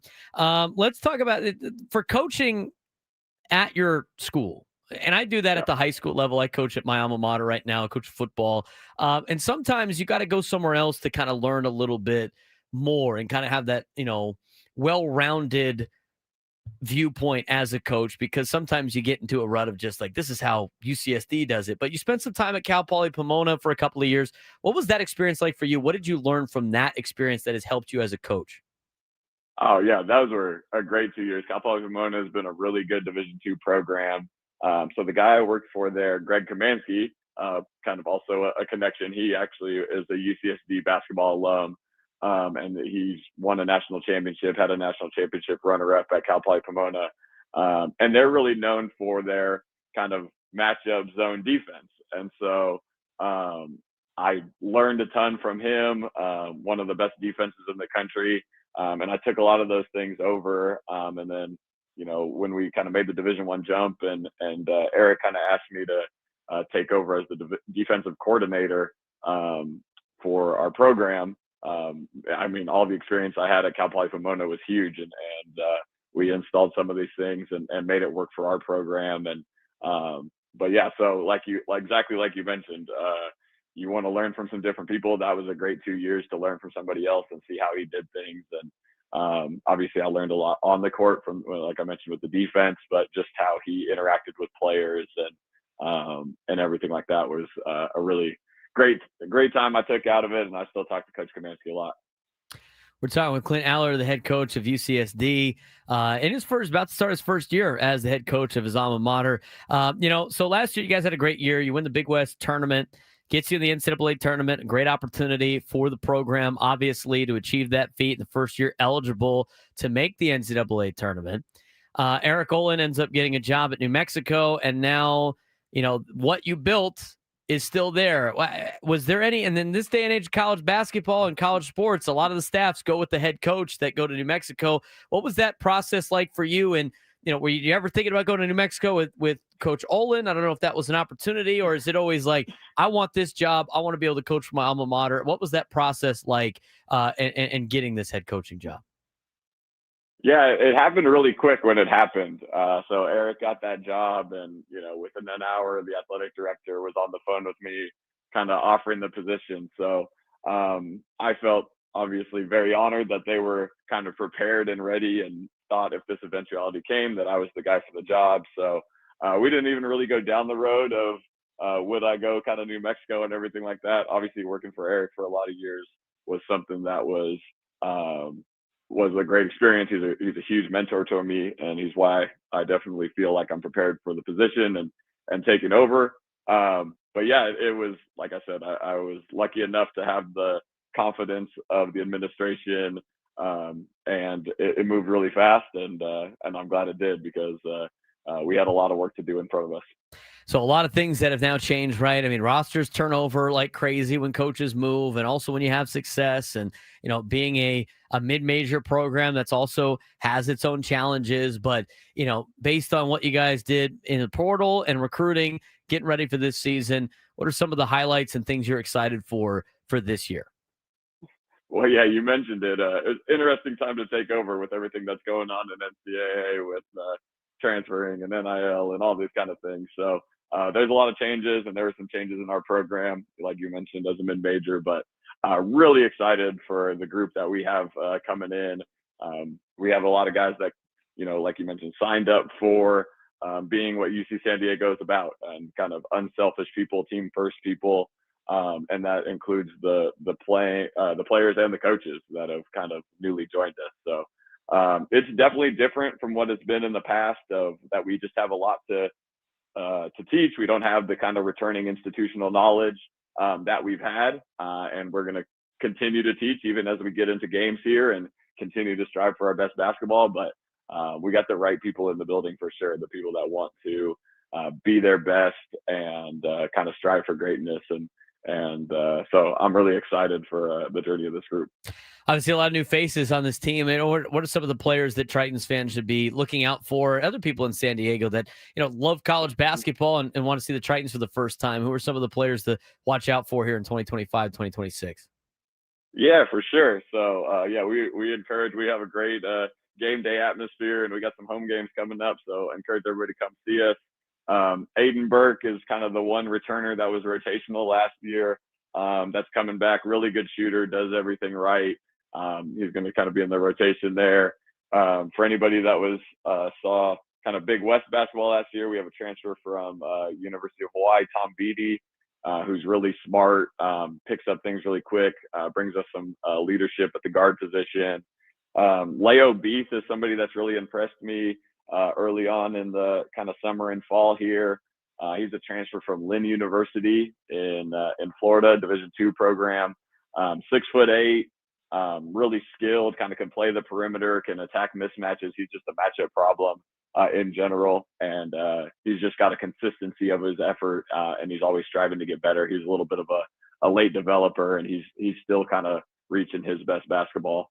And then Bull Danged It, transfer from University of Portland, 6'11", a little bigger than some of the guys that we've had kind of in our program, but he still has the mobility of really moving his feet and being able to switch and guard different guys, stretches the floor from kind of the 5 position for us, good passer, really kind of fits our system of the skill level at the size position. So I think those are some guys that fans should be focused on and be excited to see early in the season here. Got a lot of good games coming up. Laverne on Monday. Everybody, the other 2 teams in town will open up on Tuesday. You guys get a little early jump start on Monday at 7 o'clock at Lion Tree Arena against Laverne. Houston Christian will come the following Saturday at Fresno State, and then back at home to take on Idaho, playing in a tournament. Schedule looks pretty good. But when it comes to conference play, Big West has been, pretty solid near the top with you guys and Irvine. UC Riverside's done a fairly good job. Fullerton every once in a while, but should be a fun, competitive league yet once again. I'd expect UC Santa Barbara to probably bounce back from a more downer year from last year. But this is, last year, the Big West Conference for you guys. So tell us the challenges of the Big West before what might be the new upcoming challenges of the West Coast Conference the next couple of years. Yeah, well, we actually have 2 years remaining in the Big West. So it's this year and next year, and then 2027 we're going to be joining the WTC. Big West basketball has been at the heights that it's highest it's been kind of in all history, I think. I mean, last year I think it was the 12th ranked league in the nation. So it's really good basketball. And us and UC Irvine have had a little bit of a rivalry the last couple of years, finishing first and second, and I anticipate them to be at the top as well. They're just so kind of consistent, and UC Santa Barbara has a ton of talent. They bring in some high-level transfers from UConn and Utah, kind of man in the backcourt there for them, and they're going to have a lot of talent, and they're going to be a challenge for sure. And then University of Hawaii, I think they really like that group. I think they got picked 3rd in the preseason standings and brought in a lot of veteran players. I know they'll be a challenge for us as well. Big West basketball is really good. I know Northridge is up and coming and has had some really good season last year that they're looking to build off of. Cal Poly's got a new coach now going into his 2nd year, and he's got a really good identity of run and gun kind of style, and they play a up-paced tempo and has really brought some identity, and I think they're going to continue to move up. So there's a lot of good programs in our league, and it's a competitive game every night in the Big West. Should be a fun time. 2 more years of the Big West. I do want to ask about because the West Coast Conference news kind of surprised a lot of people, and that came out. When did you first get wind of this? And what were some of the excitement and the reasoning behind UCSD wanting to join the West Coast Conference, and what that's going to be about with the conference foe just down the street in town in San Diego? Yeah, that'll be a real natural rival, which I think both programs really are looking forward to. And in general, I think I first got wind that kind of the chancellor came to me that it was going to be a possibility, and got my thoughts a little before the decision was made. And then when it came out, I was just excited. I think West Coast Conference has had a tremendous history, obviously, and has some really good programs. And it's going to be a challenge for us, and we're definitely going to have to continue to raise our our level to compete. But we're looking forward to the challenge. Should be a fun season, Coach. Thanks again for the time. Look forward to talking to you again as the season rolls on. First game is against Laverne on Monday, Lion Tree Arena, 7 o'clock. If you want to get your tickets, go to ucsdtritons.com. Coach, appreciate the time. All right. Thank you so much for having me. Clint Allard, the head coach of the UCSD Tritons men's basketball team, as he takes over in his first year for Eric Olin, who is now at the University of New Mexico. We have 3 D1 basketball programs in town, Frank. And in 2 years, and in 2 years, 2 of them are going to be in the same conference, which is going to be fun. Yes. Very, very fun. UCSD played an exhibition against Cal State San Marcos, won 74-72 in overtime in their exhibition. You're on overtime in exhibition games? Hey, man. You got to try out overtime. See what overtime's about. Laverne on a Monday. Houston Christian on November 8th on a Saturday. They go to Fresno State. They got Idaho at home. They're playing in the Terry's Chocolate ESPN Events Invitational. That's a mouthful. They got Temple at 1:30 on November 24th, a Monday, on ESPNU. That's pretty cool. We'll have a couple more games in that particular invitational, Nevada, and then right around the time of December, they will start getting into conference play mixed with some other non-con. They will host San Diego, the USD, on December 19th, which will be a 7 o'clock tip. I might be at that game. So there you go, Frank. We should probably we got to get you a credential for that one. Yes, absolutely. 100%. Some of these local deals. They go to LMU for a little bit. So already a little bit of the SoCal teams of the West Coast Conference. The Big West is good. Big West is good basketball. Irvine's been legit the last handful of years. But they've had some good stuff. 833-288-0973, 833-288-0973. Martin and Santee on the Braden Surprenant Show to finish up the noon hour. What's going on, Martin? Gentlemen, what a week to be on the radio. Yes. I just want to share, the passion, the diversity, the interest. Frank, you're bringing it as well. It's a joy to watch and to listen to. And again, the diversity of opinion and how you bring it each and every day. Again, a lot going on this week. The managerial stuff, it's going to happen. Whether it's pool hosts, Niebla, we're going to be in good shape. But I just want to say, I always appreciate what you bring to each sports day from high school. And also, too, the interview skills. Dude, you cover it all, and it is much appreciated that San Diego is making, is being made aware of what is out there on the sports scene, from high school to college to professional to soccer. Frank, thank you for your contribution on the soccer side. So anyway, guys, just always good stuff, always entertaining, always fun.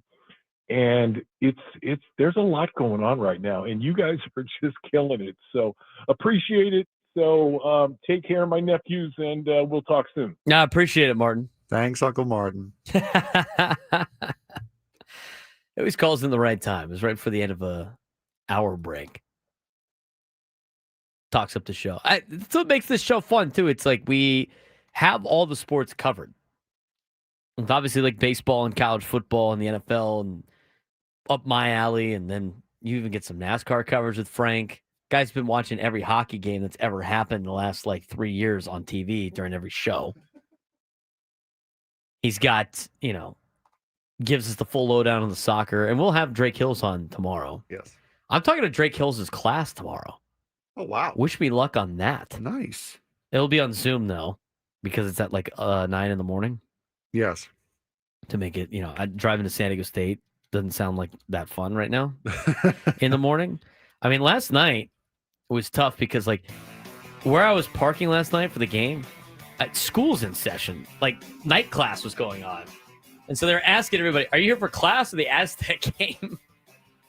Do I look like I'm here for class? Wearing a USD polo? Probably not. Skylar's going to join us next. Get our college football picks with Skylar. I still got to put together what games we're picking. We'll see if I can get that done in 5 minutes. 1 o'clock hour when we come back.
1 o'clock on a Thursday. That can only mean one thing. The queen of college football is back. Skylar joins us in the 1 o'clock hour. All guests on 97 to the Fan. Join us on the David P. Shapiro Fan Hotline. David P. Shapiro, criminal defense attorneys, helping good people regain control of their future when charged with a crime since 2010. Visit davidpshapirolaw.com. Good to have Skylar back with us. A lot of you are her biggest fan. The biggest fan see her. Contest. I don't know what in the world is going on with that. I can see her. It's really blurry. I can see myself. Turn your mic on. There it is. There we go. Now the boxes are a little off. I know. I'm They've always leaking been a out of little the off. box. Anyway, a lot of you are the biggest fan of Skylar. The Biggest Fan Contest returns on Monday, November 3rd. Our grand prize is a night in the Odyssey Suite with 20 tickets for you and your friends to watch a future Padres game with the whole fan staff. Register your name at 97throughthefansd.com/biggestfan and listen when we announce names each day at 9 a.m., 1 p.m., and 5:30 for your chance to qualify. Maybe Skylar will be there. Maybe she will not. Am Never I know. invited? I I'll don't know. totally come. That sounds like a fun time. Yeah. Or I can register. I'm probably not allowed to. You cannot register. I don't think you can. Not when you work for the company. I'll just crash. I'll just be knocking on the door and someone will have to let me in. Yes. You're already in that suite more times than not anyway. She knows the secret knock to that particular suite at Petco Park. Let's talk about the games this weekend. A lot of great games in college football. Skylar said there's a lot in the SEC. There's a lot in the group of 6, too. We might have some games that we're not used to picking on this week's college football picks with Skylar. Where in the world did you write them down? In the 1 o'clock hour. Oh, there they are. Okay, where it says college football picks with Skylar. The thing didn't update. Relax. Kind of the same spot we always put them, Frank. It didn't update. I only saw the top 2 games on there. Relax, will you? Jeez. Oh, my God. It's our betting. That's the wrong betting music. It's our betting music. Sorry. By the way, I have to. They make Big Red do everything now. They have a marching band graphic with Big Red playing a tuba, Frank. You got to take a look at this. You got to take a peek. Big Red playing the tuba. It's amazing.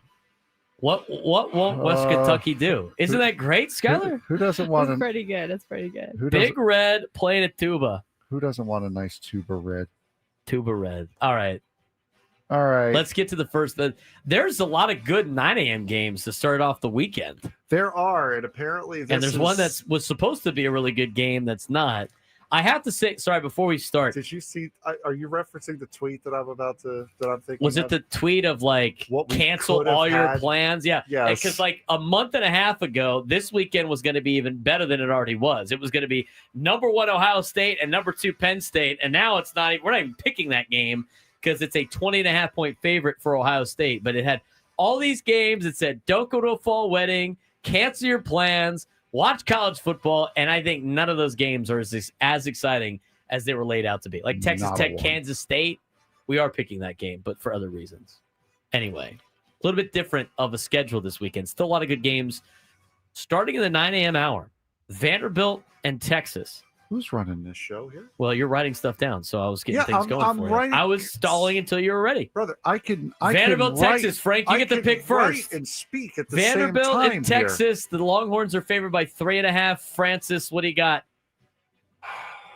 I cannot all in good conscience pick Texas. We're going Vandy. I think Vandy loses this one. Of course you do. I do. I think Texas wins. You just hate Diego Pavia. I don't like Diego Pavia. I think he's kind of much. He also shouldn't be playing anymore. The guy's like 38 years old. He's not 38, but that's the joke. This is a game where like Texas is just still hanging on to being a ranked team, and then they're going to beat Vanderbilt at home by like 6 points, and everybody's like, "Look, Texas is back. Look, they're a top 15 team." That's how this plays out. I got Texas. I hope they lose, but I'll take Texas. Skylar? Yeah, I mean, I'm with Braden. I don't like Diego Pavia either, but I do think Vanderbilt is the type of team that could go on the road and upset Texas at home. I think it's going to be a super, super close game, and it's a total toss-up for me. But I think Texas has been able to like squeak out a couple wins, and I think they'll be able to squeak it out here. So I think Texas at home for sure. Game number 2, now that we're getting back in order. Number 10, Miami, 6-1 on the road, favored against SMU, who are 5-3. Miami's favored by 11.5. Braden. Saturday is November 1st, correct? Correct. Allegedly. November 1st. It's the beginning of the month of November. And guess what? This is the first time Miami leaves the state of Florida all year. They've been in Miami or playing road games in Florida all season long. It's the first time they have to leave the state of Florida. I'm going to take the Mustangs at home, plus 11.5. I think SMU beats Miami. Wow. Skylar? I cannot see that happening. I could see if you said that they'll keep it close, but I can't personally see SMU beating Miami. I think Miami's looking really good. I think, yeah, the travel might take it on like a little bit out of them, but I don't think it's going to be enough to make a difference. I think Miami's going to win here. I'll take SMU to cover. I'll plus 11.5. Yeah, I think SMU's not going to win this game, but I think they're going to keep it close, especially if Sid the Sloth has a game like he had a couple weeks ago. Army Black Knights, the Air Force Falcons, Skylar. Air Force favored by 1.5. All right, I'm going to just do a Hail Mary here. I'm a pilot. I'm going with Air Force. Wow. Right. Army this year has lost. How about Army, by the way? Army lost to Tarleton State to start the season, and then they went to Kansas State and beat the Wildcats. As you do. And then they played North Texas and lost, who's a good team, close. Lost to East Carolina, have won 2 of the last 3, only lost to Tulane by a touchdown last week down in New Orleans. As for Air Force, they've been on a little bit of the struggle bus. They beat Wyoming last week, 24-21. They lost to Navy, but it was by 3 points, and every one of their games has been very close. With that, I'm going to go with Air Force. I think the Falcons beat Army, even though it's better for us, Frank, if Army beats Air Force, and then the Army-Navy game is for the Commander-in-Chief trophy. Yes. Straight up. That makes those games a little bit more fun. Than a 3-way tie. I'm going to go with Air Force as well. I mean, both of them are option teams, so you're not really confusing anyone there. I'm going to take Air Force here. Speaking of the military academies, we're going to be picking the other one as well, and this is a very good matchup. 7-0 Navy at 7-1 North Texas. North Texas favored by 6.5 at home. Braden. North Texas is playing really good football. The story of their quarterback's pretty wild too. Did you see the story of their quarterback? No. Quarterback never started a game in high school. Walked on at North Texas. Yes, I have seen. Has North Texas competing to potentially be a American champion, but also a college football playoff team. They've been legit. They hammered Washington State 59-10. They beat up on Army already this season. Their only loss is to ranked South Florida at the time. They've looked pretty good. They're coming off of 2 huge wins against UTSA and Charlotte.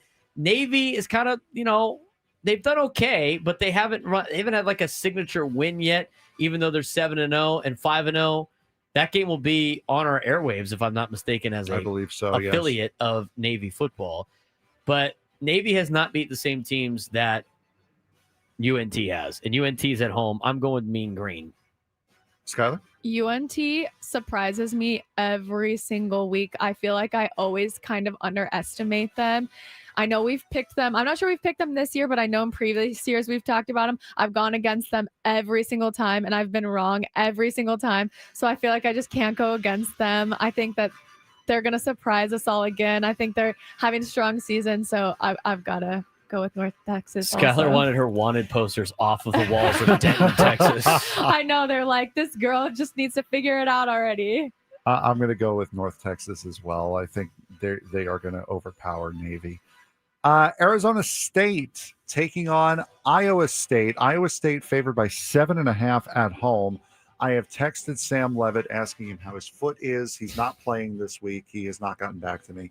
Skylar, wait, who do you got? You said Arizona State? Yes, Arizona State, Yeah. Iowa State. Arizona State doesn't have their quarterback Yeah. on the road in Ames, Iowa, 7.5-point dogs. Yeah, I mean, I was excited for Arizona State. I thought they were like really getting some momentum. I think that momentum kind of halted. So I think I've got to go Iowa State. Iowa State has lost 3 games in a row. They started the season 5-0. They lost to Cincinnati, who's ranked now 38-30. They lost to Colorado on the road, who is not good at all. And then they just played BYU at home and got trounced. But again, BYU ranked 11th at the time of the game. They're a very overrated team, Iowa State. Arizona State is Jekyll and Hyde. They'll have great games where they, beat TCU on a Friday night, and then they'll go play Utah and get smoked 42-10. They didn't have Sam Levitt for that game against the Utah Utes. Then they played Texas Tech. They beat Texas Tech at home. They beat Texas Tech and TCU at home. On the road, have struggled. And in games without Sam Levitt, they're not nearly as good. The fact that they don't have Sam Levitt, I think it's going to be tough for Arizona State to win on the road at Iowa State. I'll take the Cyclones. It's a lot of points to cover, but I think that, you know what? Iowa State wins, Arizona State covers. I think Iowa State wins by a field goal. Iowa State has not been very good. And I know they don't have Sam Levitt, but You just changed your mind like mid. I know I did, because 7.5 for Iowa State seems like a lot. I think Arizona State covers, but they don't win. I think Iowa State wins a close one in Ames. Coming up next, Braden, it'll be Texas Tech at Kansas. Who did you take? Iowa State? Yes, Iowa State. Texas Tech, number 13, 7-1. They are 7.5-point favorites against the Kansas State Wildcats, who are 4-4. Who do you got? Red Raiders are definitely way better than Kansas State is. That's how I'm starting this conversation. But at the same time, that being said, we saw last K-State week at home is good, except for when Army comes to town, apparently. K-State's a different team.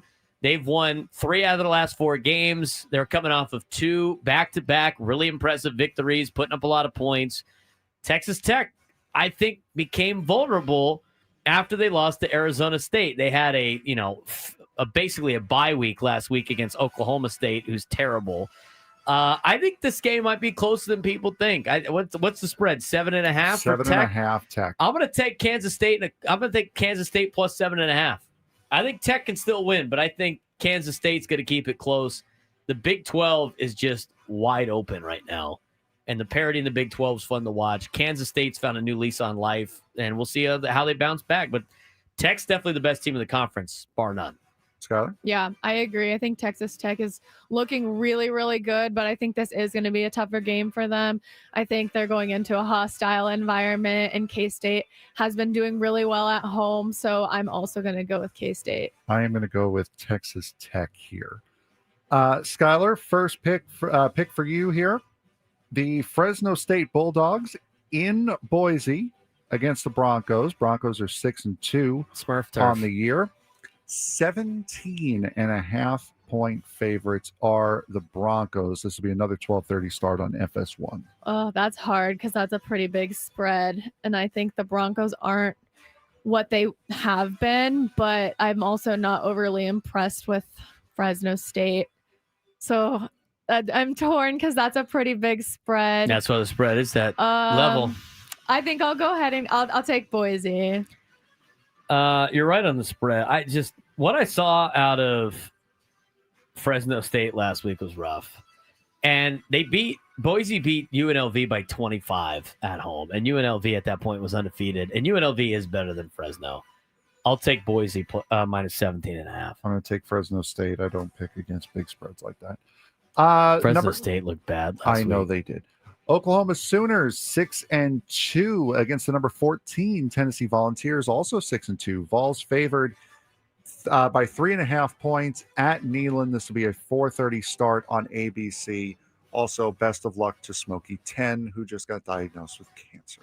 I know that's sad news. The real dog, not the plush mascot. Heupel going against his alma mater. It's a tough place to play at Neyland Stadium. They're favored by 3.5. I said it's great to be a Tennessee Volunteer. I'll take the Volunteers. I think they're doing their Halloween night. Yeah, they do their smoky Yeah. costumes. Their smoky uniforms. Yeah, I think I'll take the the Vols. environment has Tennessee on top for sure, but Oklahoma has a really tough stretch. They're going to Tennessee. Yeah, they're host. Then I think they're going to Alabama. And then they've got Mizzou and LSU. So I feel like they are just in for an uphill battle these last few weeks of college football. So I think this is kind of where you'll see Oklahoma maybe start to fall off a little bit. And I think so yeah, too. Tennessee for sure. Go Vols. Skylar, your last first pick. 5-2 USC at Nebraska, who are 6-2 to take on the Cornhuskers. Trojans favored by 6.5. I think USC is the more dominant team here, but they've been kind of up and down this season, a little bit unpredictable. Did you say they're at home for this? No, one? they're away. in Nebraska. Yeah, that kind of plays into. I think I'm going to go ahead and take USC. I feel like Nebraska is just a little bit less impressive to me, so I'm going to go USC. Huskers just gave Matt Rule a contract extension today. That's cool. Yeah. Last time he got a contract extension like that, he left Baylor and went to the Panthers 3 months later. As you do. Maybe he's going to the NFL. I don't know. SC has not been good on the road.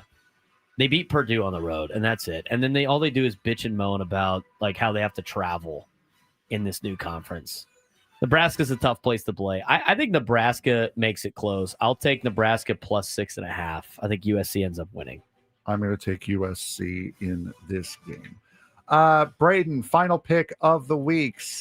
Number 17, Cincinnati Bearcats at 7-1, taking on the number 24 Utah Utes, who are 6-2. Utah favored by 10.5 here. I'll take Utah. I think Cincinnati's overrated. Cincinnati this year, even though they're ranked 17, what's their marquee win? They beat Baylor. Oh, they beat Iowa State, who's now no longer ranked.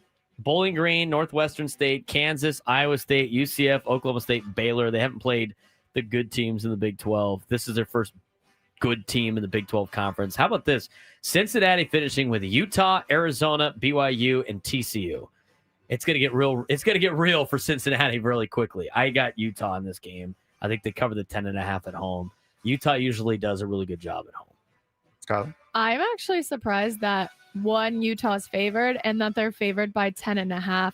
I understand like they're playing at home and they're great at home, but I think if the Bearcats can play a clean game, they can for sure go in and upset Utah at home. So I'm going to go with the Bearcats. Yep, I'm going to go with Cincinnati as well. So now I have officially relinquished my Week 9 title as we go into Week 10. His 7-3 week, yeah. Yes, I was very happy. You're not going to pick Washington State or the Pac-12 Championship Part 1 is on Saturday. That's cool. 4-4 Wazoo, 1-7 Oregon State. What do you mean you're not going to pick the Pac-12 game? You're the one that makes the picks. Why didn't you put it on here? Why didn't you add it on? Well, because Oregon State's 1-7. Brother. Washington State's 4-4. How about the fact that they have on ESPN.com, it's like 4-4, 0-0 Pac-12. I really hope that says 1-1 at the end of the season because they play each other both home and home. I think that'd be hilarious. Washington State's fair by 4.5. Bonus pick for you, Frank. You got to stop. I'll take Wazoo on the road. You got to stop disrespecting the Power Act 12. Well, there's only 2 teams now, so I can do that. And then when they add all the other teams next year, then we can respect them as a real conference. But with Washington State and Oregon State's 1-7 in college football, I'm going to laugh at it. Oregon State lost to Cal, Fresno State, Texas Tech, Oregon. Hey, those are 2 hard games back-to-back. Houston, who's good. App State, Wake Forest. They finally got their first win. They beat Lafayette, who they were trailing to in that game. They finished up the season Wazoo, Sam Houston, Tulsa, Wazoo. How about that? It's hard to beat a team twice, you know. Can't wait for the Pac-12 championship game to be a 1-1. Both teams are 1-1. Who wins the tiebreaker? Who gets the I hope they, on the next game, whoever wins this game between Wazoo and Oregon State, up in Pullman, if whoever wins this game wins the next one, you get a 2. I hope they have a trophy presentation. I hope they bring it all out and do the confetti and then that game needs to be on big CBS like this one is. It has been. And have a sideline guy like just interviewing the head coach like, feel about winning the Pac-12. To the commissioner of the Power Act 12, it's been a long month for sports fans. It has been a long, bad, dark month for sports fans. Give us something to look forward to. Give us a trophy presentation. I think that'd be hilarious. I'd be super in on that. We're running out of time. So we got high school football. We got Eddie Brown. I do want to talk about this Maverick Stars thing. I think it's hilarious. We might talk about that, but we do have high school football tonight that we'll talk about. Get to Eddie Brown at 1:35 and wrap up the show. Thank you to the Queen of College Football for stopping by. Is that your are you a ghost today? Yeah. I like it. Day before Halloween. What are you dressing up as for Halloween? Are you dressing up? Honestly, I might be wearing the ghost sweatshirt That's again. fine. Fair enough. Outfit repeating. Hey, you know what? Only the people that watch you on YouTube would have any idea. That's true. About Everyone's going to know now. You called me out. Called you out. Everybody's going to know when you wear that as your Halloween costume tomorrow. For Skylar, Frank Marchese, I'm Braden Surprenant. We'll be back with more Braden Surprenant Show when we come back.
Final week of the high school football season begins tonight. Talked about the biggest fan. Talked about all the guests that joined us. Did not get to the midday sports standoff again. Tomorrow's the last day. We have to do it tomorrow. Halloween question tomorrow, Frank. That's what we got to do. We got to do some type of like Halloween, like most popular costume or candy or something like that. Right? That's fair. Yeah. I feel like that's... Work on that. Yeah. You know, I planted the seed. This is me right here planting the seed in Frank's brain. There we go. Candy. It's a tiny seed. If you had nothing nice to say, you don't say it at all. Well, no, I was saying it's a tiny seed for a tiny brain. That's what I was saying. Well, that's what I was going to say, but Yeah. then I just decided not to say it. Your mom probably texted you that immediately. Yeah. I'm going to tell you right now, Frank's mom throws out some haymakers on the show. You think the yellow pants is funny. She is on it. Uh-huh. What did she say the other day that she just told me today? It's hilarious. Oh no, it was last night was the it was the Ben tweet. Last night, the Ben tweet. last night was the Ben tweet. Oh my god. If you don't know. If you guys haven't seen the picture that Ben and Woods, the show account, So tweeted funny. out yesterday So funny. about Ben Sitting there. Yeah, sitting there, gifted as he is. My mom sent me a text after she saw it yesterday. Nice. Saying, if you ever feel uncomfortable at work, pretend to sneeze at 11 o'clock.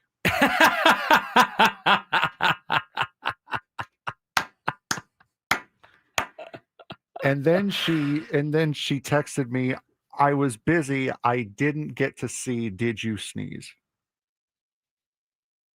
No, I The didn't. Ben nicknames are absolutely killing me right now. One, was she impressed? No.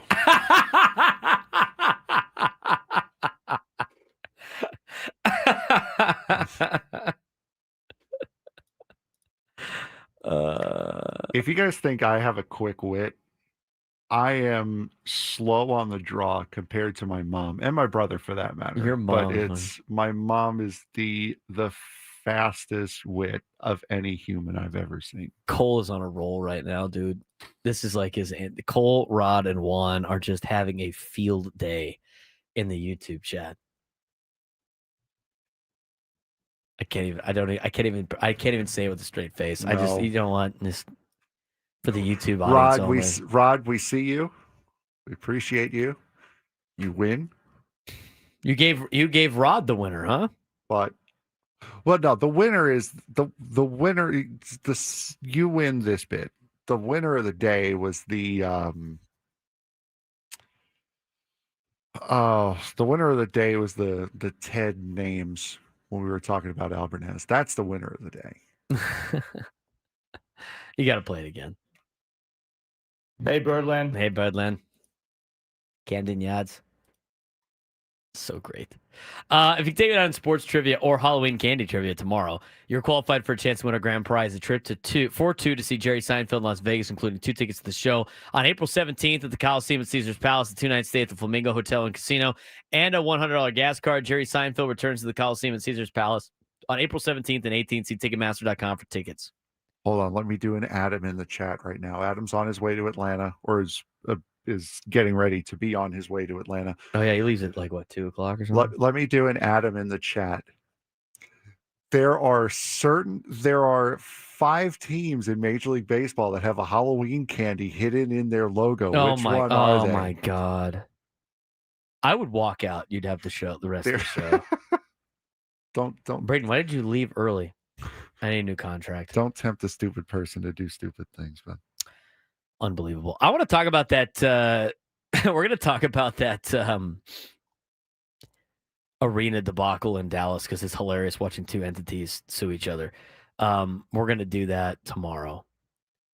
But we got high school football tonight. We got high school football tonight and tomorrow for the next 2 days. So we're giving you a quick preview of the Thursday night games that are on throughout the county tonight. A lot of teams are playing tonight, which is great. We're going to get to Eddie Brown in the next segment to get you ready for our fantasy football this weekend.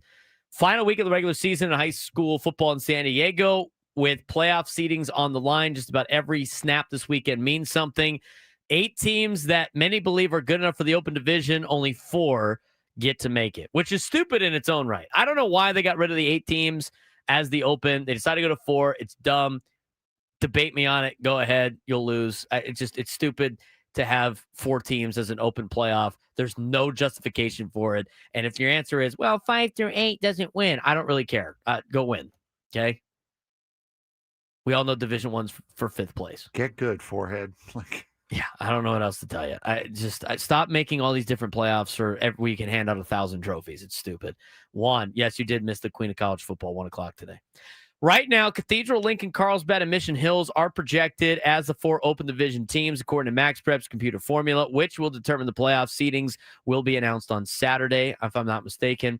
That would leave LCC, Granite, San Marcos, and Mount Miguel sitting at the top of Division 1. All 4 of those schools are good enough to be in the open. Let me tell you. I don't know why. Stop it. The 4-team playoff is stupid. There's not like just 4 teams that are just better than everybody else. And even though it's happened a couple of years, it's not always going to happen like that. It's dumb. Bring back the 8-team playoff. I don't know why. The coaches have to come together and decide that. So CIF changes it. CIF just goes with what the coaches decide, and that's what they go with. So all your qualms should be with the coaching staffs around San Diego County that fight against that instead of CIF, who just enforces what the coaches and the league divisions want to come up with. This weekend's results are going to shake things up. Ramona can clinch a Palomar League title tonight against Valley Center. Ramona's 5-4, 3-0 in their league. In the Palomar League, Valley Center is 3-6 and 2-1. Ramona's Ryan Shaw has thrown for over 1,300 yards and 15 touchdowns. Noah Bedia doing a bit of everything on both sides of the ball. The Bulldogs are trying to wrap up their 2nd straight league crown. Valley Center quarterback Braylon Mitchell has nearly 2,000 yards passing, and wideout Jesse Morales has 56 catches for 897 yards. But the Jags defense has been leaky, giving up over 330 points this season. John Maffey's got Ramona over Valley Center. I do too. Also on Thursday in the Avocado East, Rancho Bernardo visits Poway. RB 7-2, 2-1 in league play. Poway 4-5, 2-1, also in league play. Rancho Bernardo's dual threat quarterback Gage Weddle has been a monster, over 2,200 yards total, 20 touchdowns. But the Broncos are coming off a blowout loss to Mission Hills. Luke Jorgensen leads Poway's ground attack with 1,262 yards and 15 touchdowns. James Clifford is a big play receiver with 10 touchdowns. Should be a good one for Poway and RB. And the rivalry game in the North County that circles every year, Torrey Pines and La Costa Canyon. They're playing for the surfboard, Frank, tonight. Torrey Pines 4-5, 0-3 in league play. LCC 8-1, 2-1. LCC needs a big win tonight to get into the open division. They're going to need some help too. LCC's Quentin Roth has been sensational, nearly 1,900 passing yards and 26 touchdowns. Kobe Herman, one of the best running backs in the county, racking up over 1,700 yards of total offense. Mavericks' only loss came by 1 point to Mission Hills. They'll try to make one last case for the open division. There is no reason why LCC should not be in the open division. Not one. LCC is one of the best 4 teams in San Diego. They're one of the best teams. They should be in a position to compete for an open division title. And the fact that they are missing it out potentially on 1 point by going for 2 against Mission Hills on the road and not getting it is an utter disaster and an utter joke. LCC should be in the open division. The fact that they might not be, and we only have 4 teams, needs to change things. Mission Hills will take on San Marcos on Friday. That's a big game. We'll talk about more of the Friday night games tomorrow, as we have a lot of different things around the county. But tonight, there's a lot of good games in action. We will be playing University City tonight. Senior night. Get the games done on Thursday for Halloween. It's great. I got the ring today too, so there you go. Thank you for that. You know what? We snapped that last week, though. Olympian and Cathedral both won without the ring. I forgot until after we were leaving, after we recorded the promo for the show. Yeah, and then you said, looks like you're going to lose. I was like, sorry, bud. That's right. Ended up winning. So it's going to be interesting because, again, like if you look at the deal, so how it works out is all based on a rating system, but head-to-head plays. So they rank it. Max Preps ranks it, and then CIF goes in and flips teams that are in the same position but have head-to-head results. So right now it's Cathedral 1, Lincoln 2, Carlsbad 3, Mission Hills 4.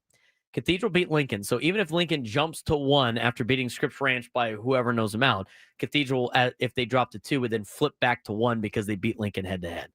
So in order for them to not be the number 1 seed, they'd have to get jumped by somebody else and yada, yada, yada, yada. So Cathedral will be the 1, Lincoln will be the 2. Then it gets crazy with the North County schools, Carlsbad, Mission Hills, and LCC. They're all relatively close to each other within fractions of points on Max Preps. Carlsbad's got the 3 currently, and Mission Hills has the 4. Mission Hills lost to Carlsbad. So in order for Mission Hills to get the 3 seed, Carlsbad would then have to drop below LCC because of the flipping. And you go in order. So Carlsbad gets the 3, Mission Hills the 4. Mission Hills lost to Carlsbad. They can't pass. If Mission Hills jumps Carlsbad in the ratings, and so it's Cathedral 1, Lincoln 2, Mission Hills 3, and Carlsbad drops to 4, you go, well, LCC beat Carlsbad. They should jump into the open, but it doesn't work like that because you flip top to bottom. So since Carlsbad beat Mission Hills, they would then flip to 3. Mission Hills would drop to 4, and then LCC lost to Mission Hills. LCC is in a little bit of a jam going into this weekend. They need to win big over Torrey Pines, and they need a Discovery Bowl upset in which San Marcos beats Mission Hills, or they need a big win by the Del Norte over Carlsbad, or to make it close to try to flip some things to get the right order. LCC it's going to be tough for them to make the open unless they get some results. But I tell you what, and the way high school football has played out the last couple of weeks, you might see some crazy results the next 2 days. That's going to be fun on Saturday to see what the seedings are. We'll talk more high school football tomorrow as we'll have more games on Friday. When we come back, Eddie Brown will join us, get you ready for your fantasy football weekend to finish up the show on a Thursday. Braden Surprenant Show, Standings #1 Sports Station 97.3 The Fan.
Time to finish up the show as we get you ready for some fantasy football news and notes coming up this weekend. Get everything you need to know about your fantasy team as we are now joined by our fantasy football guru. He writes for the Standing Union Tribune. His name is Eddie Brown, and he joins us here on the Braden Surprenant Show. Eddie, what's going on? How's your Thursday going?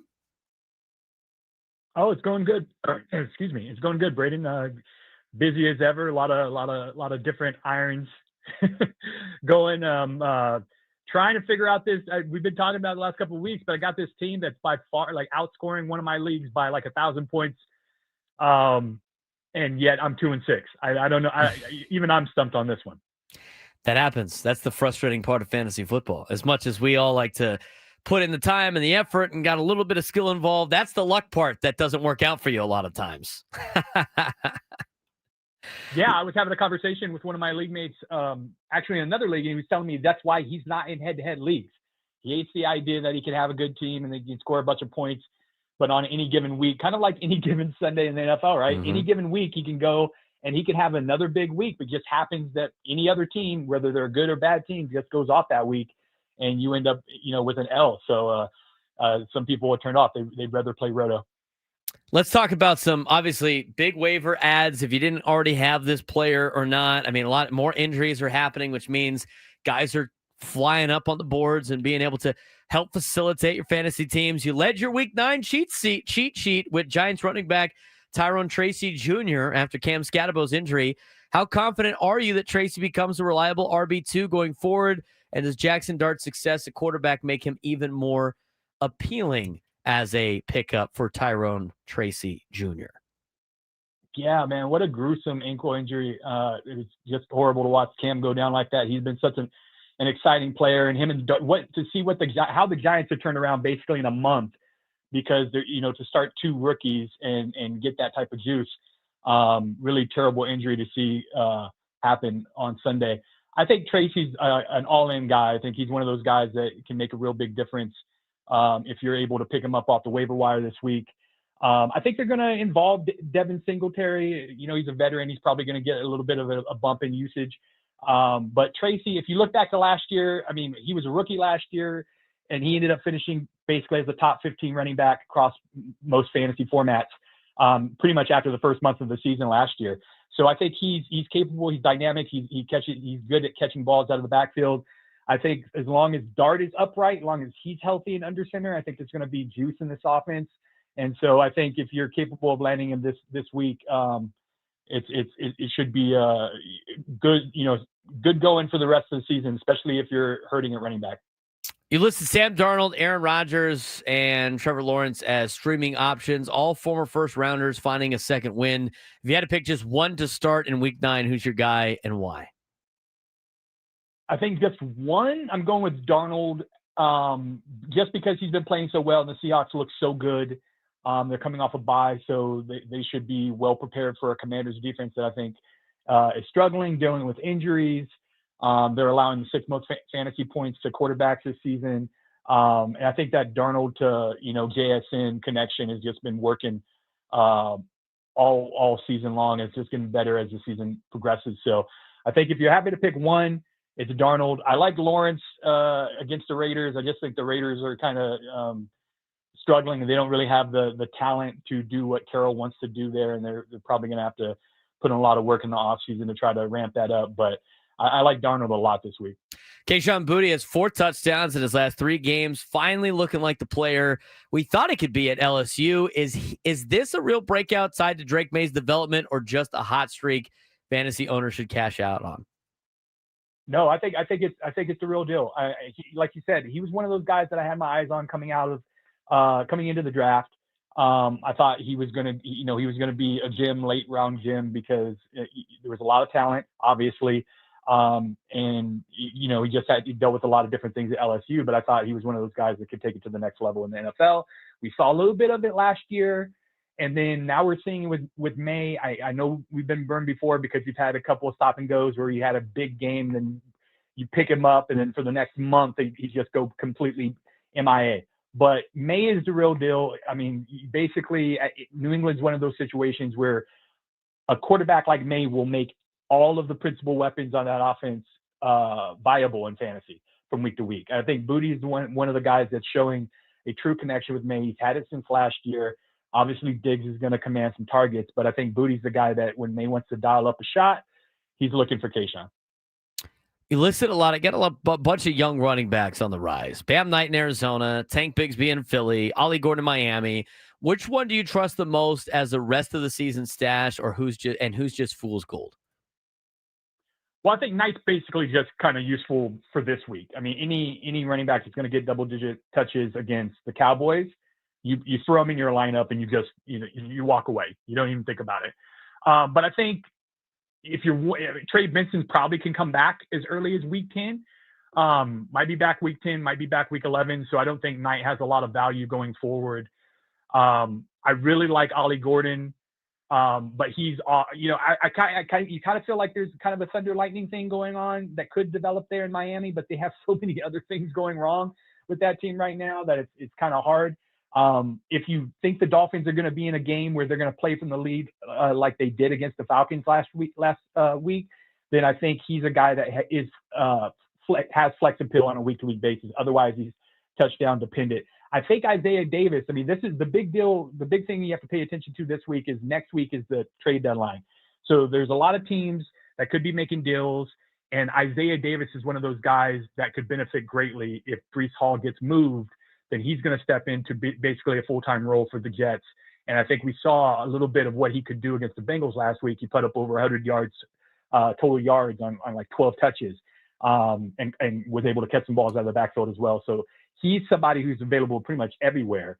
If you can grab him this week and just wait to see if Hall's traded, that could be a big advantage going forward.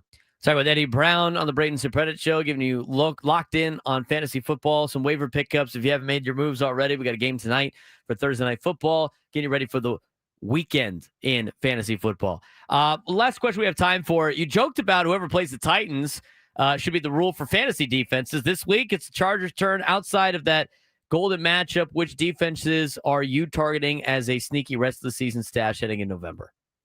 I think there's actually a lot of good streaming possibilities this week. I mean, obviously the Chargers, literally anybody who plays the Titans for the rest of the year. But I like the Lions a lot this week, going up against the Vikings with KJ McCarthy coming back. I like the Rams.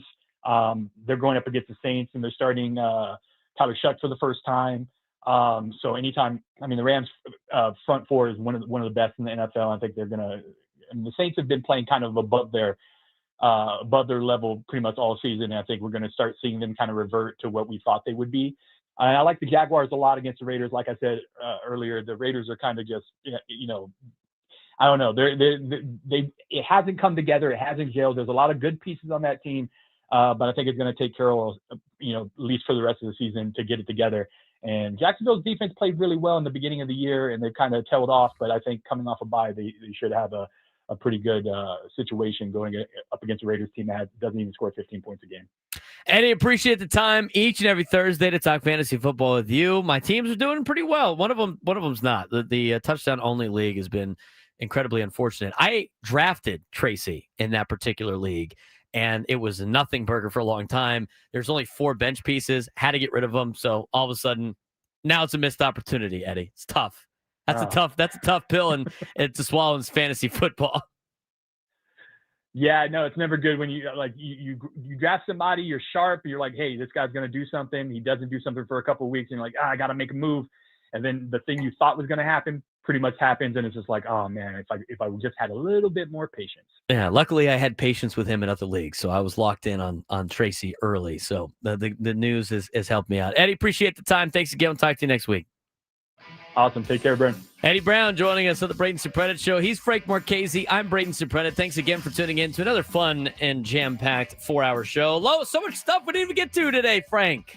Again. Got a lot to get to tomorrow. A lot to get to tomorrow. We'll see if the Padres make a managerial hire. Lots to get to on Halloween tomorrow. Should be a fun time. Will we dress up? You'll have to tune in tomorrow to see if we did. Braden Surprenant Show. 97 through the Fan.